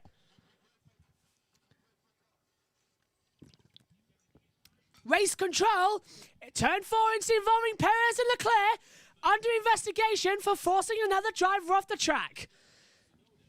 Now this is just opening a massive can of worms here in Austria. Let's have a look then. This is, but Gwenwyn's saying this is funny because I don't think Lando would have kept his second place. Well, he hasn't kept his second place at the moment, has he? He's dropped down to 4th behind the team Mercedes. And he's still going to be in that position where he could nab Bottas at the end of the race like we saw Perez do to him in France. But yeah, well, this has opened a can of worms, hasn't it, guys and girls watching us here on the watch-along stream? Because we've now got Perez done exactly what happened to him earlier on to Leclerc. And with more contact. Now, if they want to go on that, if that right there, if Perez doesn't get a penalty for that, time penalty... Sergio Perez, plus 5 seconds. So, Beth, you're already there. Time penalty, Sergio Perez. 5-second time penalty for car 11, forcing another driver off the track. That was an immediate one. And that's a penalty. Norris is a penalty for no contact. That contact with Perez and Leclerc was exactly what happened last year with Hamilton and Albon. What happened with Perez and Norris was different. I agreed with Hamilton's penalty last year. I agree with Perez's penalty there. Don't agree with Lando's penalty there because there wasn't any contact and he wasn't forced off the track. It's that Bowell effect that turn 4 gives. We almost saw Hamilton go off the track there. As I explained in the track guide, actually, turn 4 at Sochi's Gold, you're braking downhill from 8th gear, down into 5th, turning at an angle. The part of the track, it's like a bowl effect. It's like you're going down a bowl and back up the other side. It's very unusual. The gravity and the G-force, natural G-force, wants to push you out naturally wide. It's so impossible to keep a right position there. And here's the points as they stand, look. Sonoda's on for 1 point. And I think it was Beth who said earlier on as well, or it might have been Gwenwyn as well, that the battle between Vettel and Russell will be the one to watch. It is. He's P11 at the moment. Now, let's look on board with Charles Leclerc once again. Leclerc goes to the outside. He gets a little bit of understeer at the back. He was moving his wheel. and just got forced off the track completely there because Perez did push him off. But there was contact here to begin with. So Perez puts his car on the racing line. Leclerc turned into the side of him, and then Perez had no room. Let's have a look on board with Perez. Turns in. Look, he's trying to move the wheel to get off for Perez, but he can't. And Leclerc was already around the outside at lower speeds, which is easier to control the car at, and just went off. That's the penalty. But actually, from that angle, I would go with Leclerc was at fault. Very unusual. Let's take a look in the group chat. Beth said, let's have a look. Grid Network saying, not a smart race from Perez. He could lose third in the standings to Norris. How ironic. And Hamilton saying, I've lost a lot of the rear. I can't go much faster. Danny Rick's having a go at Gasly as well. Quickly, Beth saying, yes, but this is the 2021 season, not the 2020 season. Can't compare. You can compare. They're same cars at the same part of the track. That is absolutely compare. And that's why Norris got a penalty to begin with. Because if the stewards wanted to be consistent, they have to give a penalty to Norris because they gave one to Hamilton last year. It's the consistency in the stewards. And remember, for the French Grand Prix, as I said from Jack Nicholls as well, the forcing the drivers off the track was Verstappen and Leclerc a penalty a couple of years ago when Verstappen barged Leclerc out of the way at turn 3. It wasn't a penalty. We had to wait a while to find out. The stewards need to be consistent, but they're getting the consistency wrong, which is why the driver stewards, I think, is a stupid role to put him in, because it's not one permanent driver steward. They change every weekend. So each driver that comes in is going to have a different viewpoint on the matter, and some of them, like Mika Salo, are clearly biased against some drivers. Gwen was saying that was at a normal time pen or drive-in pen. It was a normal time. It's 5-second time penalty for Sergio Perez for this race.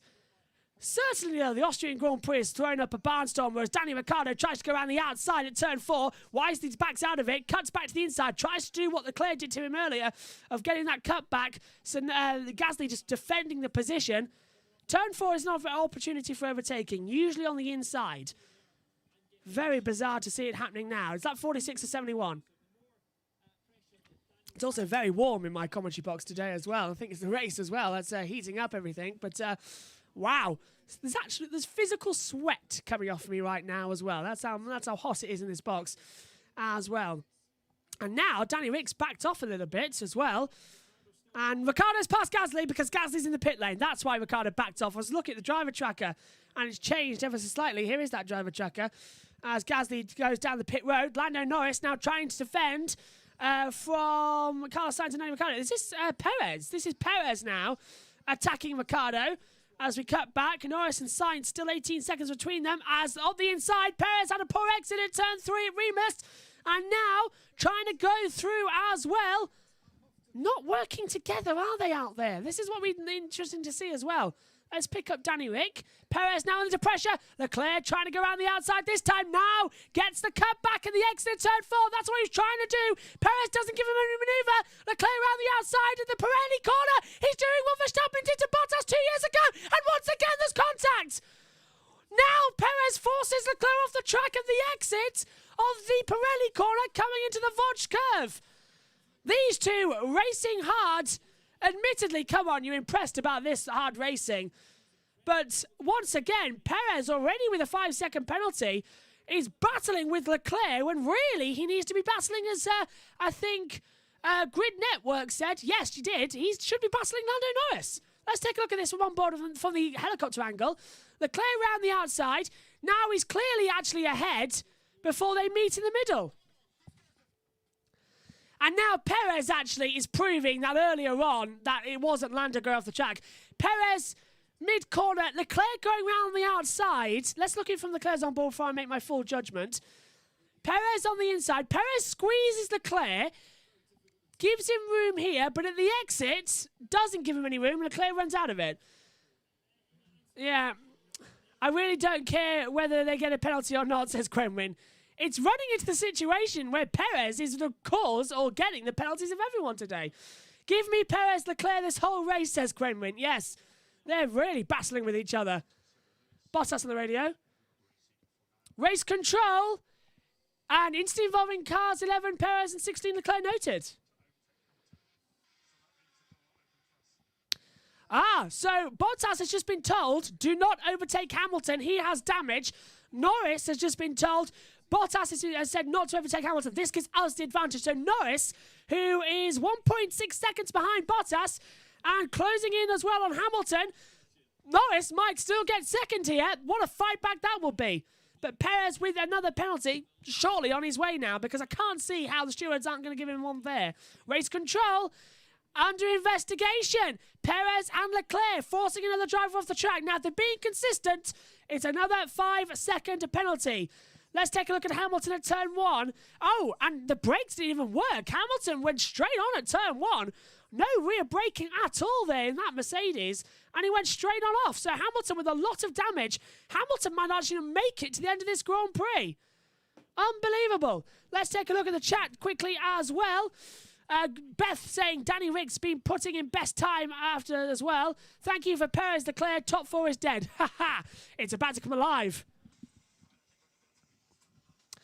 And Hamilton saying, I don't think I'm going to be able to make this tyre last man as well out there to Bono. So he needs to change him as Carlos Sainz comes into the pit lane. That releases Ricciardo, Perez and Leclerc for 5, 6 and 7. That puts Sainz down to 8 at the moment. We're going to have to change over our driver tracker as well because half of the field now are being lapped. So we need to see some pictures. Black and white flag for Mazepin. Nikita Mazepin has been given the black and white flag. Presumably it's for track limits because he's not respecting them, because we've seen a number of blue flags as well come his way. But a black and white flag for Nikita Mazepin out there now. As now we get another battle side by side. This time Carlos Sainz trying to go around the outside of Yuki Tsunoda at turn 4. And that's the move you can do on the outside of turn 4 when you're well ahead before you have to commit to an apex. So Sainz doing what Leclerc did, taking a wide outside line and flying back up the inside. Unbelievable race going on here today in Austria. This is way better than last weekend's race. Still no word on the penalty coming for Perez. Surely it will be. Will they black flag Perez? Now, if he receives 2 penalties for the same thing, they do have an opportunity to black flag him. They will probably give him a further penalty, another 5 seconds, along then with the black and white flag at the same time. But they have the option of 3 strikes, you're out, and give him a black flag. We'll keep an eye on. And Bottas has now been told, you are free to race Lewis. So now, Valtteri, for the first time this year, might actually be able to get past St. Louis. As the grid network might get interesting. Norris. Hamilton is slow because of damage. Bottas told not to pass him and Norris is coming. Yeah, Mercedes have seen this and now Norris is catching him and now Bottas needs to get past Hamilton so Hamilton can hold up Norris.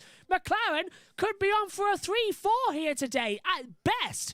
Norris got a podium here last year in Austria. He's looking to get another one today. Lap 51 of 71 here at the Austrian Grand Prix. It still all battles out.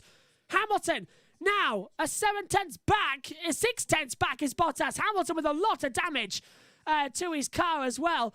And a lot of damage to the rear tyres on these hards. Can't make it to the end.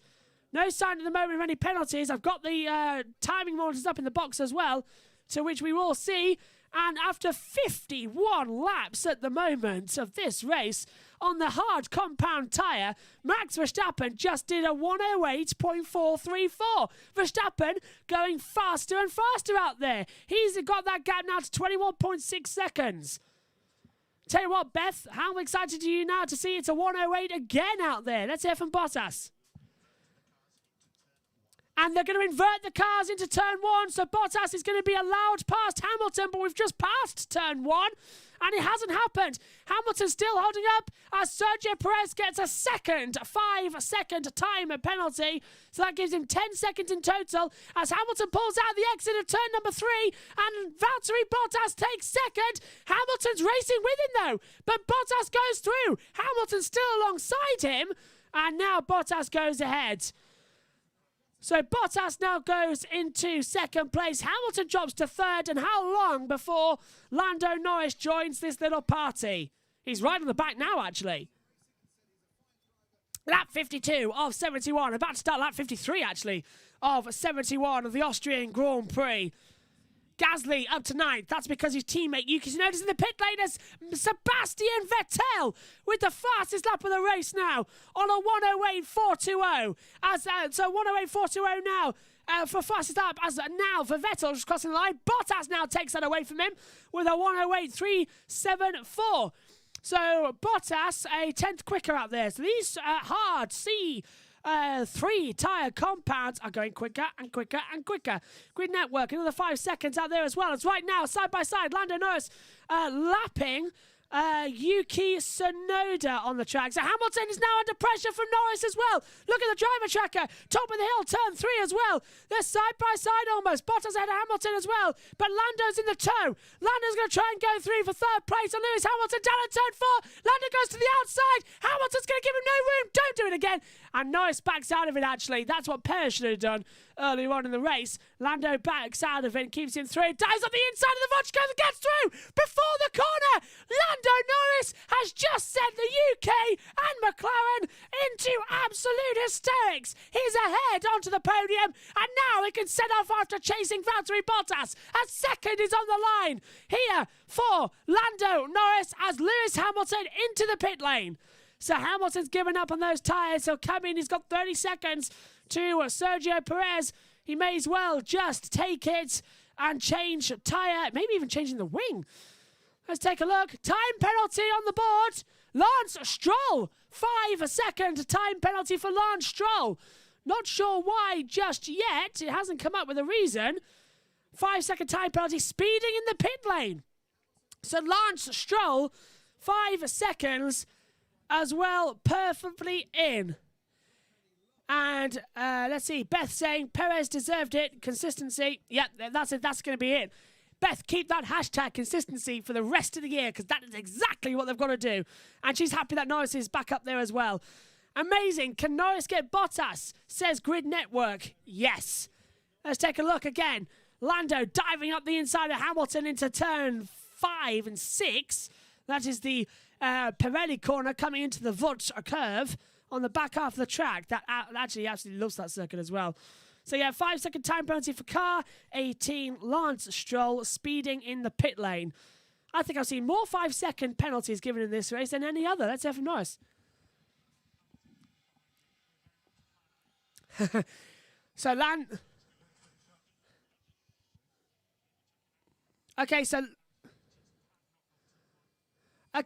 Norris has now been told they're very much plan A at the moment.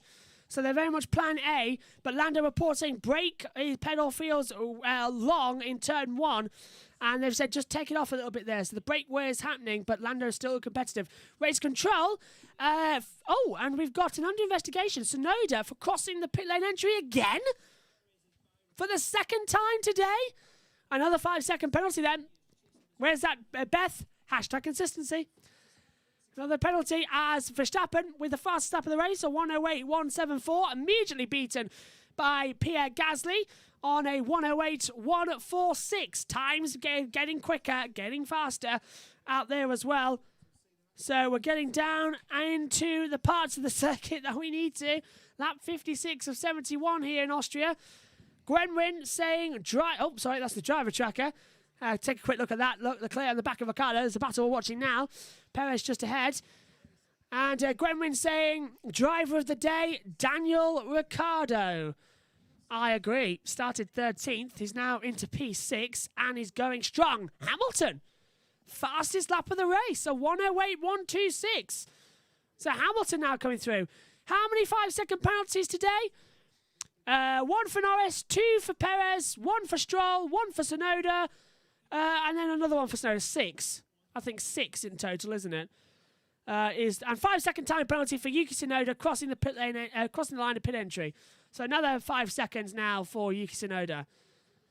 More penalties coming now. The timing screen in the commentary box is just a litter of 5-second penalties. 15 laps to go as Leclerc trying to look to the inside this time of Danny Ricciardo. Can't find a way through here today as well. I need a change of clothes after this race. They're beginning to stick to me. I'm that hot in the commentary box today. It's been that kind of a race again. Keeps on changing positions. Keeps on trying to find the right positions and the right attack modes. Let's take a look at Yuki Tsunoda's pit lane entry for the second time today. Oh, that is marginal. Marginal. His tyre was on the white line coming into the pit lane. But rules are rules. It's a further 5-second time penalty. And if you want more drama here, our esport drivers on BBB Esports, who are driving later on tonight in the final race of the season here at Austria in the champion season to determine the championship as well across 9 different leagues. Our director said, "Do you agree with the penalties today?" at everyone in the Discord. And Seymour Copan said, "With none of them, to be honest with you." 5 drivers have said, yes, we agree with them. 4 say no. So it's even divided the esport actions out there as well. I wonder what the emphasis is going to be, that this is going to be a very much divided strategy as Ricciardo defends once again from Charles Leclerc. Leclerc dives on the inside, nearly hits the back of Ricciardo in towards turn number 4 again at Sotchless Gold. Bet's going at it, Best going at it completely again, saying as well, Max gets it back, a 107, yes, a 107.992 is that fastest lap time. They are changing positions again and again. So the hards is actually a better tyre. Softs aren't good race tyre. It seems to be here at the moment. Oh, and Ricciardo defended very late in Sotchless Gold at turn 4. The corner has been causing all of the problems today. Thought Leclerc was definitely going to run into the back of him there. It was in that type of position where he nearly made the contact. Verstappen on 107.835 out there as well. Fastest lap of the race.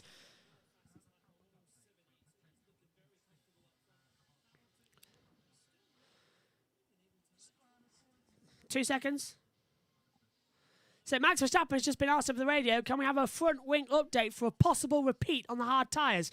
And Max says, yep, all good, 0.2 change, we're fine. So great news there, Max Verstappen happy. And Raikkonen has been given a warning for track limits at turn 10. So his previous lap time has been deleted, which it hasn't put him a lap down, so I don't know really what it does, because it's still on lap 59. Strange situation, strange angles, but the battle at the moment is for 6th between Ricciardo and Leclerc. Ricciardo's P8 in the championship now. Leclerc a little bit further ahead. I think just ahead of Carlos Sainz, actually P6 on the board at the current moment. 1 safety car in this race, 1 retirement. That came in the form of Esteban Ocon right at the start of this race as well. Was there a penalty for that to Raikkonen? No, there wasn't, was there? So actual contact that put a driver out of the race. No penalty. Unbelievable. Ocon, yeah, Raikkonen never got a penalty. Neither did Schumacher. Ocon was out of the race. No penalty given there. Unbelievable. The stewards being selectively blind today, it looks like. What's the furthest place Perez can drop as it stands? Well, let's take a look, actually. Let me take a look at the combined times as well. Perez is 10 seconds back. He will drop to P8, just behind Carlos Sainz at the moment. He's got a 4-second gap to Ricciardo. 3 seconds, 5. Yeah, so he'll drop behind Carlos Sainz in P8. So, yeah, Perez will drop to 8th place with these 10-second penalties that he's got. So he'll drop behind Sainz. So Perez will still get points. And Leclerc at the moment isn't. As the orange flares go off, they were told not to light those at the circuit because it drifts on and provides a smoke screen. Let's hear from Verstappen. Oh, box! Box. Into the pit lane now comes Max Verstappen. He's got 27 seconds to Valtteri Bottas. So this now, on the final 11 laps of this race, they want to change it. Race control, black and white flag for Raikkonen for track limits. We knew that was coming. Smooth stop from Red Bull here. 2.2 seconds, the same as Hamilton's earlier on in the race. A new set of hards. We heard in the radio it's going to happen. Not bad at all. Alonso, black and white flag for track limits as well. And Verstappen comes out 7 seconds, 7.365 seconds ahead of Max Verstappen. The Dutch fans watching are absolutely fantastic. And yeah, Beth says Perez will go back to 7th or 8th. I think at the moment it is now actually 8th. But we've got to work out that 10 seconds. He's got 4 to Ricciardo, 2.7. Oh, actually, he might get closer now, actually, yeah. So I think he'll drop back to 8th, actually, now, definitely, because Sainz, I think, has caught him back up again. Certainly, Gasly's out of it. at the moment, as Alonso is battling George Russell. I haven't even noticed at the moment. Russell's in 10th. This crazy race has seen George Russell go P10. Alonso trying to go around the outside. Russell giving him the room in the exit of the Vodge curve. And Alonso briefly up to 10th place. We cut to it now. Russell holding position. Alonso trying to go through. More faster. Alonso looks to the inside. Can't get through. George Russell at the moment is P10, ladies and gentlemen. Can he get his first points for Williams and only his second ever points finish in Formula One? Desperately trying to keep up there in that 10th place. 10 laps to go. Here, who's that? Is that Alonso off? Alonso breaks himself into turn 1. Goes straight on, comes back on. As Leclerc battling with Ricciardo now down at turn 4 as well. Trying to go around the outside. Leclerc actually going off the track of his own accord. Russell defends the inside line into turn 3 as well. Not bad at all. Alonso trying to cut back down towards turn 4. Alonso with the DRS once again. Russell is a master defender as well. Alonso going to find a sneaky way through. Goes a bit too deep as well into Socha's gold. Verstappen saying, can I go for a faster lap? Mode 2 and go for it. They want maximum points here, Red Bull. They're just for one lap. So, fastest sector 2. So that lap time, Beth, of a 107 could change at the moment. As Russell versus Alonso still the battle. Gwenwyn saying, well, the Dutch only have the max to support this entire time since the Dutch went out of the Euros.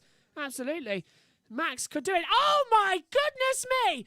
Max Verstappen on 106.2. 106.2. He's taken a full second off of his fastest time. 106.2, a 66-second lap in a race. Unbelievable. Coming in now, Russell holding off, and now Verstappen.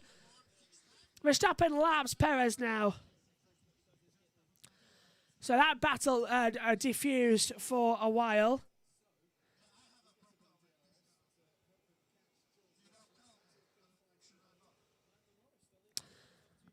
Oh, and Kimi Räikkönen saying some very controversial things over the radio that I don't want to repeat.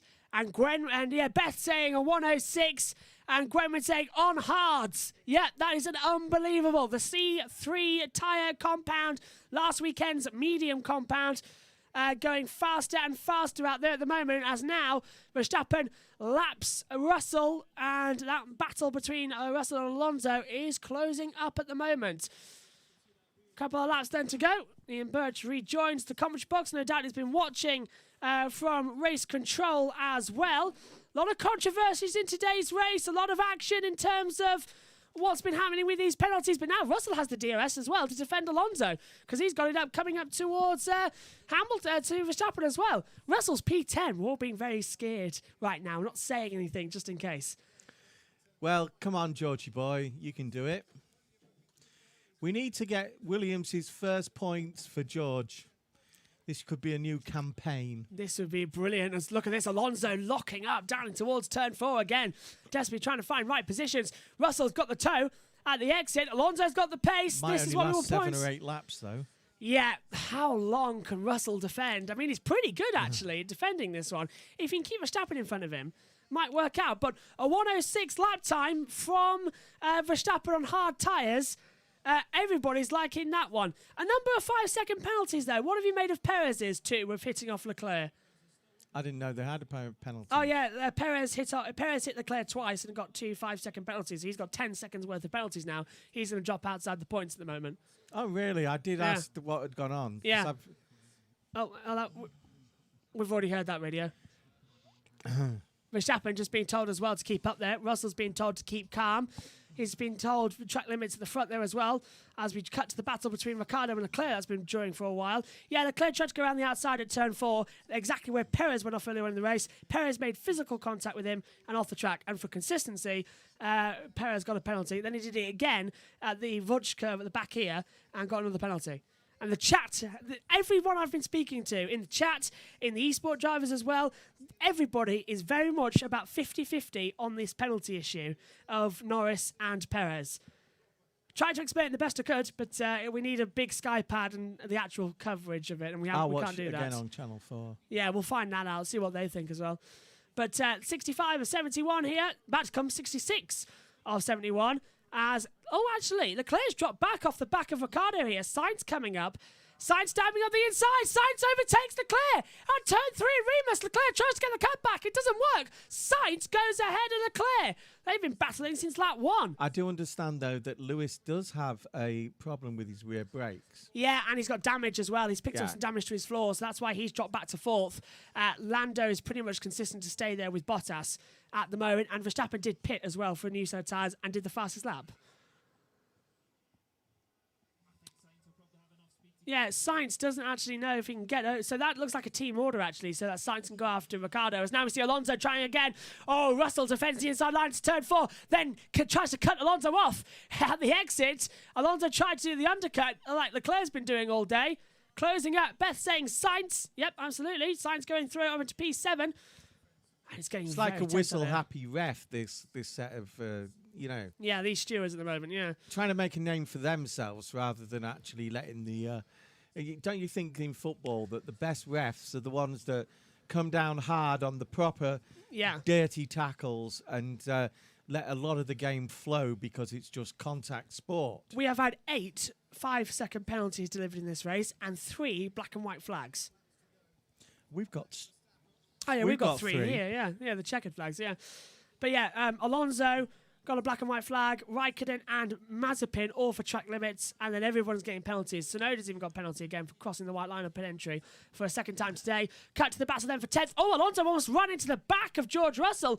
He went very deep into turn 3 at Remus, now over the hill towards turn 4 at Slotchless Gold, the corner that's been causing all of the problems here today. Alonso looks left, looks right, tries to come back around the outside. Russell just about gives him a car's room through the corner as Alonso gets a big oversteer and leaves a big black line on the track at the exit. That's that bowl effect I was talking about earlier. He got caught on that in the dip and it dropped the rear tyre for a second. I think if it finishes how it is at the moment, Ferrari will actually be relieved. Oh, yeah. What was it? 7th and 8th, because I don't think they even thought they'd be in the top 10. Qualified 11th for Sainz. Leclerc qualified 12th on the grid. But Sainz started in 10th due to the penalties for Vettel. And that's really has sort of projected them into the top 10. Actually, Sainz is now closing on Ricciardo as well. So Leclerc has dropped back. So it was a team order, it looks like, at the moment, as we hear from Raikkonen. And I didn't...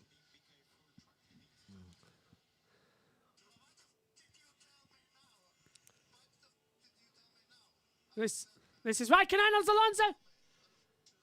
Alonso tries to make the move round the outside of Russell. We're just hearing the radio from Raikkonen as well when he was having a go at his engineers and strategists as Alonso went deep, trying to go around the outside. Russell did a Rosberg, but it's not enough. Alonso goes around the outside. Russell tries to cut back into turn 4 to try and go around the outside. Alonso hasn't got the exit pace, nearly onto the gravel himself, but Russell's out of the points as Alonso goes to P10. I'm sorry, I know Megan is a fan of Alonso, but Alonso, you are so dirty with that. That's not fair.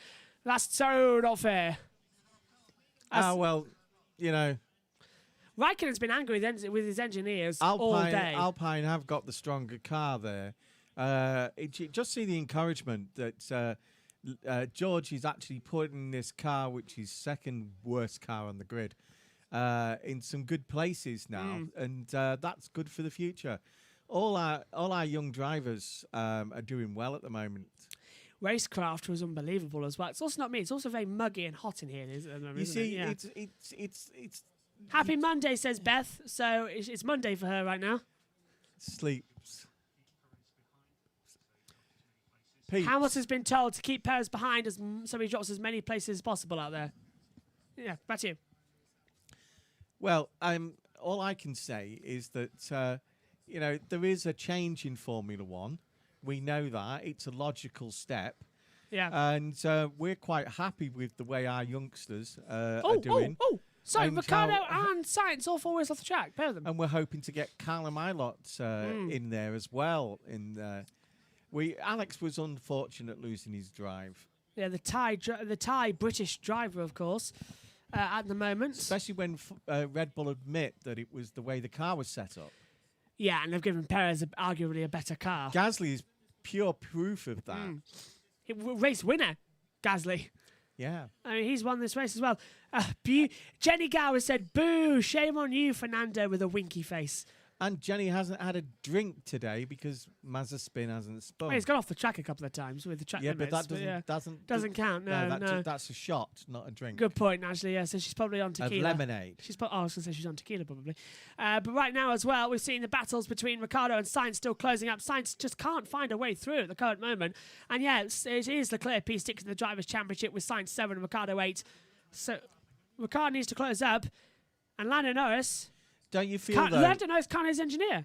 Don't you feel, Grid Network, that, yes, unfortunately, he's out the points, but he's made his point to Toto. Russell was very much trying to have it. Russell defended from Raikkonen.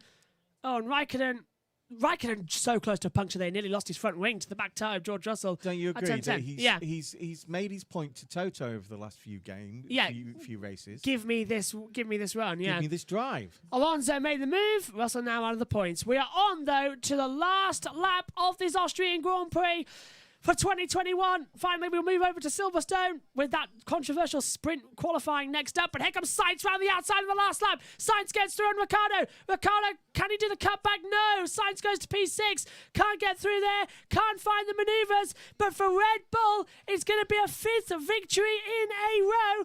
And it's going to be victory number 15 for Max Verstappen. His 4th win at the Red Bull Ring is coming up. Sainz over the radio saying thank you to Charles for letting him go. Where is Max Verstappen? Is this him? No, this is a Ferrari coming through at the moment.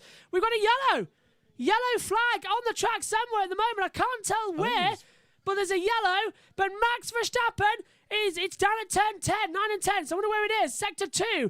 But Max Verstappen, Red Bull win 5 races in a row for the first time since 2013. And it's doubled points at the double event at the Red Bull Ring. It's Max Verstappen victorious again. From start to finish. The 140,000 Dutch fans are happy with this. And we've got yellows all the way round. Raikkonen and Vettel have made contact. Raikkonen and Vettel have hit each other. As second is Bottas, third is Lando Norris. Back-to-back Austrian Grand Prix podiums 2020 and 2021. Danny Rick can now safely change career mode from under threat to slowly adjusting. Absolutely, says Beth as well. But we have got a yellow out there as well. Track is now clear. We've gone green. Yeah, Vettel has fallen to 17th. And Raikkonen to 16th. They were battling in the top. Alonso 10th, Russell 11th. And we've got to move on the line as Perez now drops only to P6. So Perez now 6th in that result. But it's Max Verstappen doubles up on race wins here. Back-to-back, stereo in Austria at the Red Bull Ring. Red Bull, 5 victories in a row. Calm, confident, and from start to finish in control. The first time. Absolutely brilliant from Max. Max is my driver of the day. For the first time since 2013, when Sebastian Vettel won 9 races in a row, this is the first time Red Bull have had such a comfortable lead in both the Drivers' and the Constructors' Championship. Here's what happened to Raikkonen. Raikkonen locked up. Does he get a tap from the back of Vettel somewhere? What happened? Oh, look, Vettel goes around the outside. Oh, they made contact and Vettel's in the wall. Oh, did they make contact? Yeah, oh, they just got out of it. So Vettel closed in on Raikkonen. So, yeah, this is the bowl effect I've been talking about. Look, Vettel goes straight, but Raikkonen comes back in on the bowl effect on the outside. They've made contact. Vettel flies off in the road, and luckily they don't think, yes, they just both missed the Armco barrier. That would have been like the Formula 3 incident this morning. Unbelievable. As it's under investigation by the stewards. Beth says Danny Rick can now safely change his career mode from under threat to slowly adjusting. And, and do you think Ferrari's going to improve a bit after this race, after their Q2 exit? The tyres didn't help them this weekend, and I think certainly they'll be better. And can anyone see the Red Bull Ring? The orange flares are so thick, it's covered the entire track. That instant, though, 2 world champions, aren't they? Yeah, Raikkonen and Vettel, yeah, and they just made contact. And they can still do that. That's what I prove. Turn 4. And it's no use giving them a 5-second penalty, because it won't actually change anything. No, it won't. They're both out of it anyway. Schumacher 18th, Mazepin 19th. Although there was a lad who broke his thumb in Formula 3, Formula 3, and his penalty, grid penalty, 3-place grid penalty, would have to go to Hungary. It's gone to Hungary. Yes. Max Verstappen wins the Austrian Grand Prix. It's the third time he's won the Austrian Grand Prix. It's the fourth time he's won at this track, with victory at the Styrian Grand Prix last weekend. Lovely drive by Lando as well. Oh, yeah. Lando from second on the grid, only dropped to third in the end.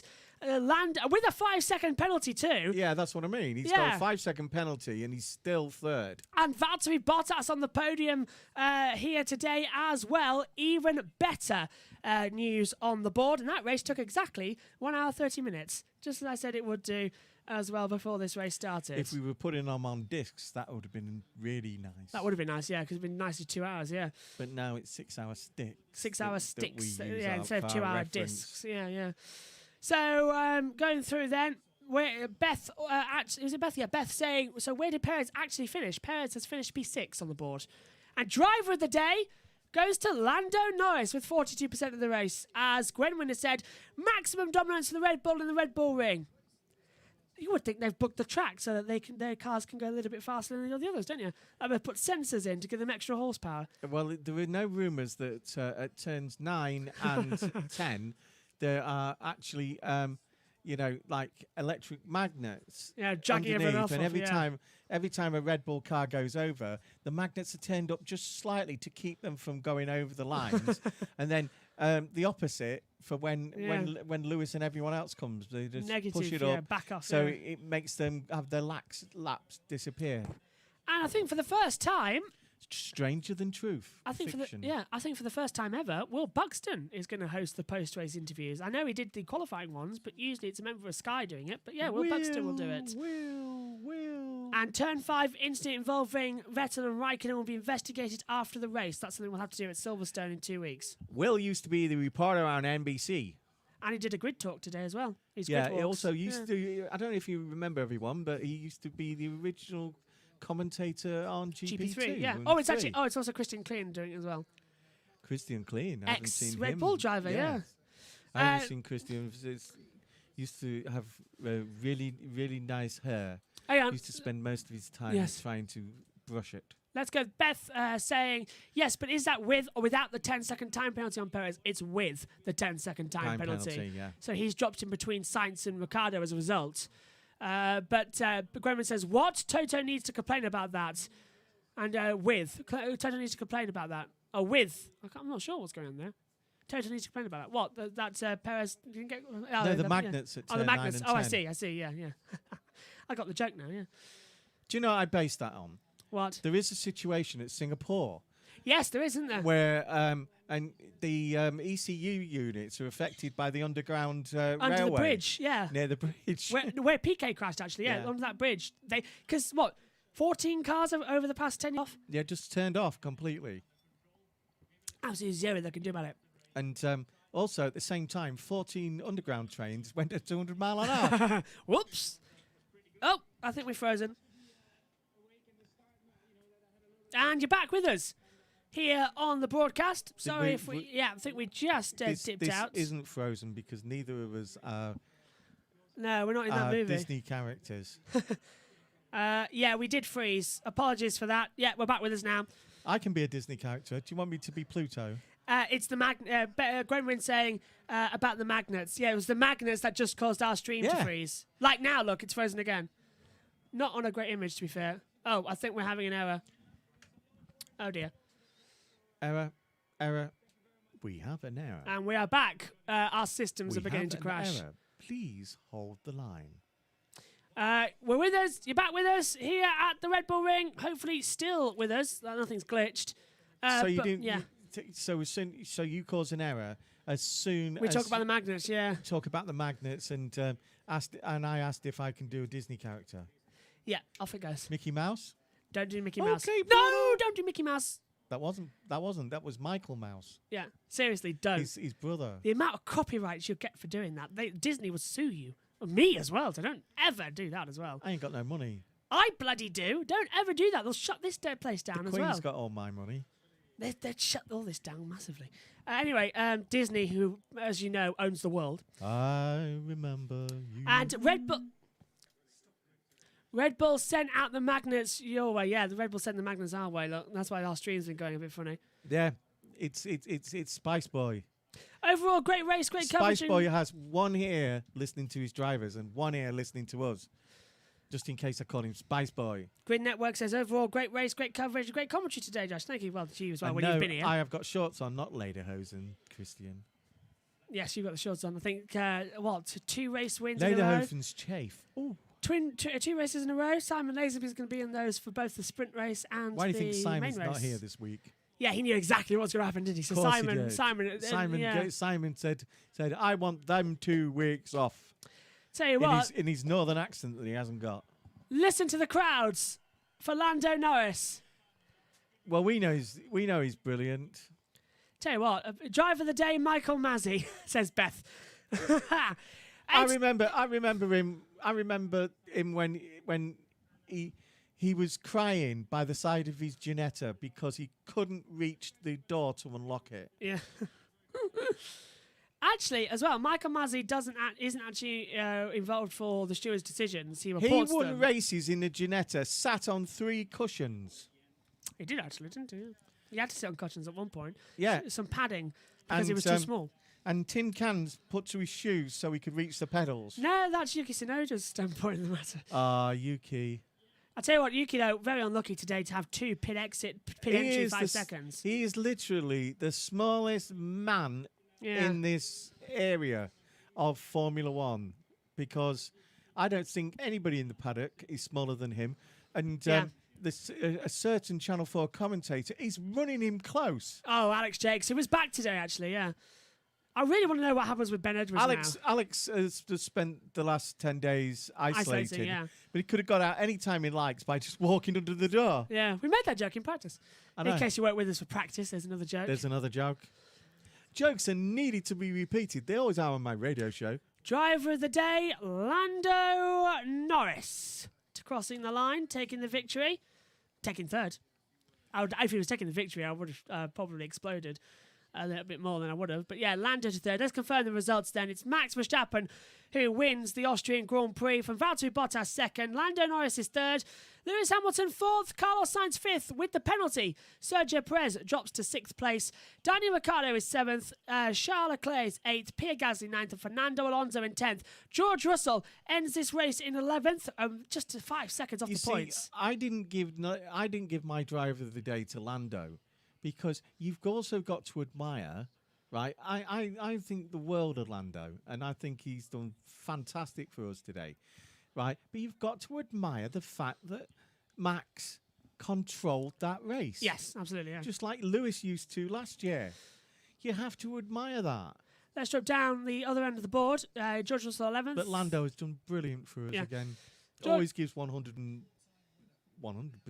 George Russell is 11th, Yuki Tsunoda 12th, Lance Stroll 13th, Antonio Giovinazzi 14th, Nicolas Latifi 15th, Kimi Raikkonen 16th with contact with Sebastian Vettel 17th, Mick Schumacher 18th, Nikita Mazepin 19th, and Esteban Ocon, the only retirement, crashing out on lap 1. I was playing that earlier. That is the provisional race results, but those penalties that have been given are already applied to the board. What I was pointing at was the 3 people in that stand that didn't have orange T-shirts on. It's a rarity at the Red Bull Ring, isn't it? For his another podium this year. Lando's certainly going for third in the Drivers' Championship. And talking about podiums, we was mentioning Annie last week, and Annie got to go on. She's been in Formula One 50 years this week, right?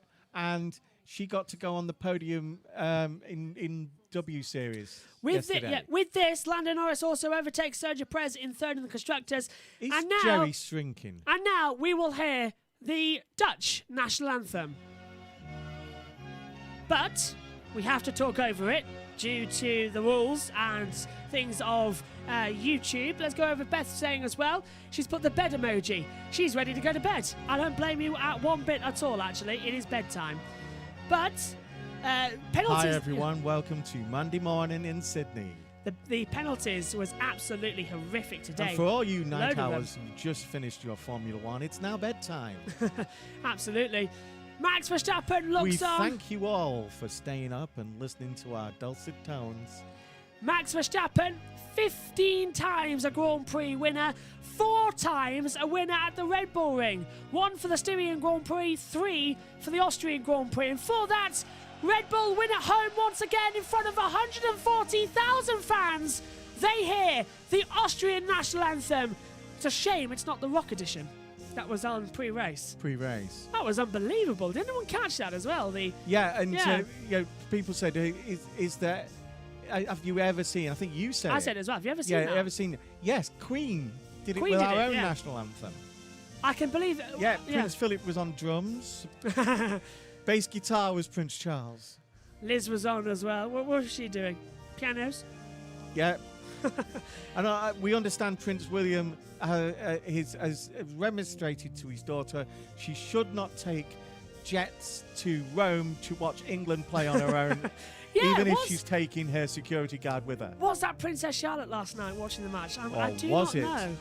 Oh, Harry was Kane's it? daughter. Harry Kane's daughter, actually. Yeah, But not too she sure. is so like Princess Charlotte.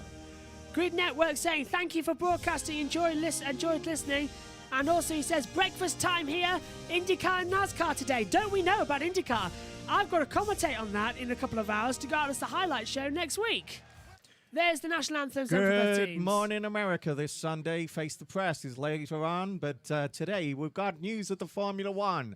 Max Verstappen has yet again, for the 7th or 8th time in his career, won in Emilia-Romagna, won again a couple of races ago. Is this now really his chance to win this World Championship? Let's just take a look, shall we? Victory in Emilia-Romagna, victory in Monaco, victory in France and the 2 Austrias. 5 race wins in the opening 9 races. This championship is getting ever nearer for Max Verstappen.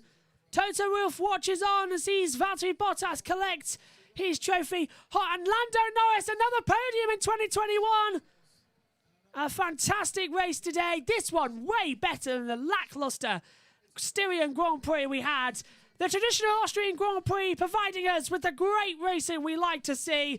A lot of penalties, a lot of controversies. But in the end, the top 3 on that podium raced to be there. Max Verstappen controlled the field. Valtteri Bottas in P2 allowed past Lewis and held off Lando. And Lando Norris, a penalty of 5 seconds, didn't stop him onto the podium in 3rd place as well. Champagne time here in Austria.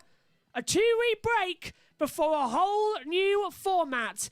The British Grand Prix is next. The home race for us and Formula One.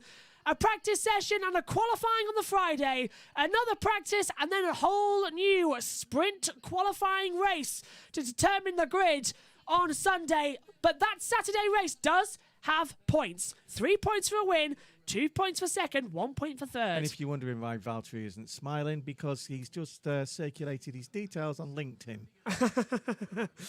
And also as well, I'll say this, Sunday's British Grand Prix will be dramatic as Hamilton looks to fight back and take his first win since May. No victories in June, unbelievable. Yeah, you don't have Good Morning America on Sunday, do we? No, I don't think so. It's more race build-up, isn't it? Sundays you can't watch General Hospital. I like watching General Hospital and Price is Right are on at the same time. It's true. Tape one, watch the other. Right, that's it then. Your top 3. Lando Norris 3rd, Valtteri Bottas 2nd. The bold and the beautiful. And Max Verstappen wins again in the Austrian Grand Prix. And now we move into our post-race show. The British Grand Prix, the 16th to the 18th of July at Silverstone. Should be a fantastic race. That's in 2 weeks' time for Formula One. Next weekend on Sky Sports F1, it's the Goodwood Festival of Speed as well. I did try and get down for that, but unfortunately, we'll be covering something else. Edward Hunter returns to the commentary box alongside myself. I'm on the hill race. Oh, are you? Yeah, I've got a motorised wheelchair with a Merlin engine in the back. Fantastic. You'll get first for sure.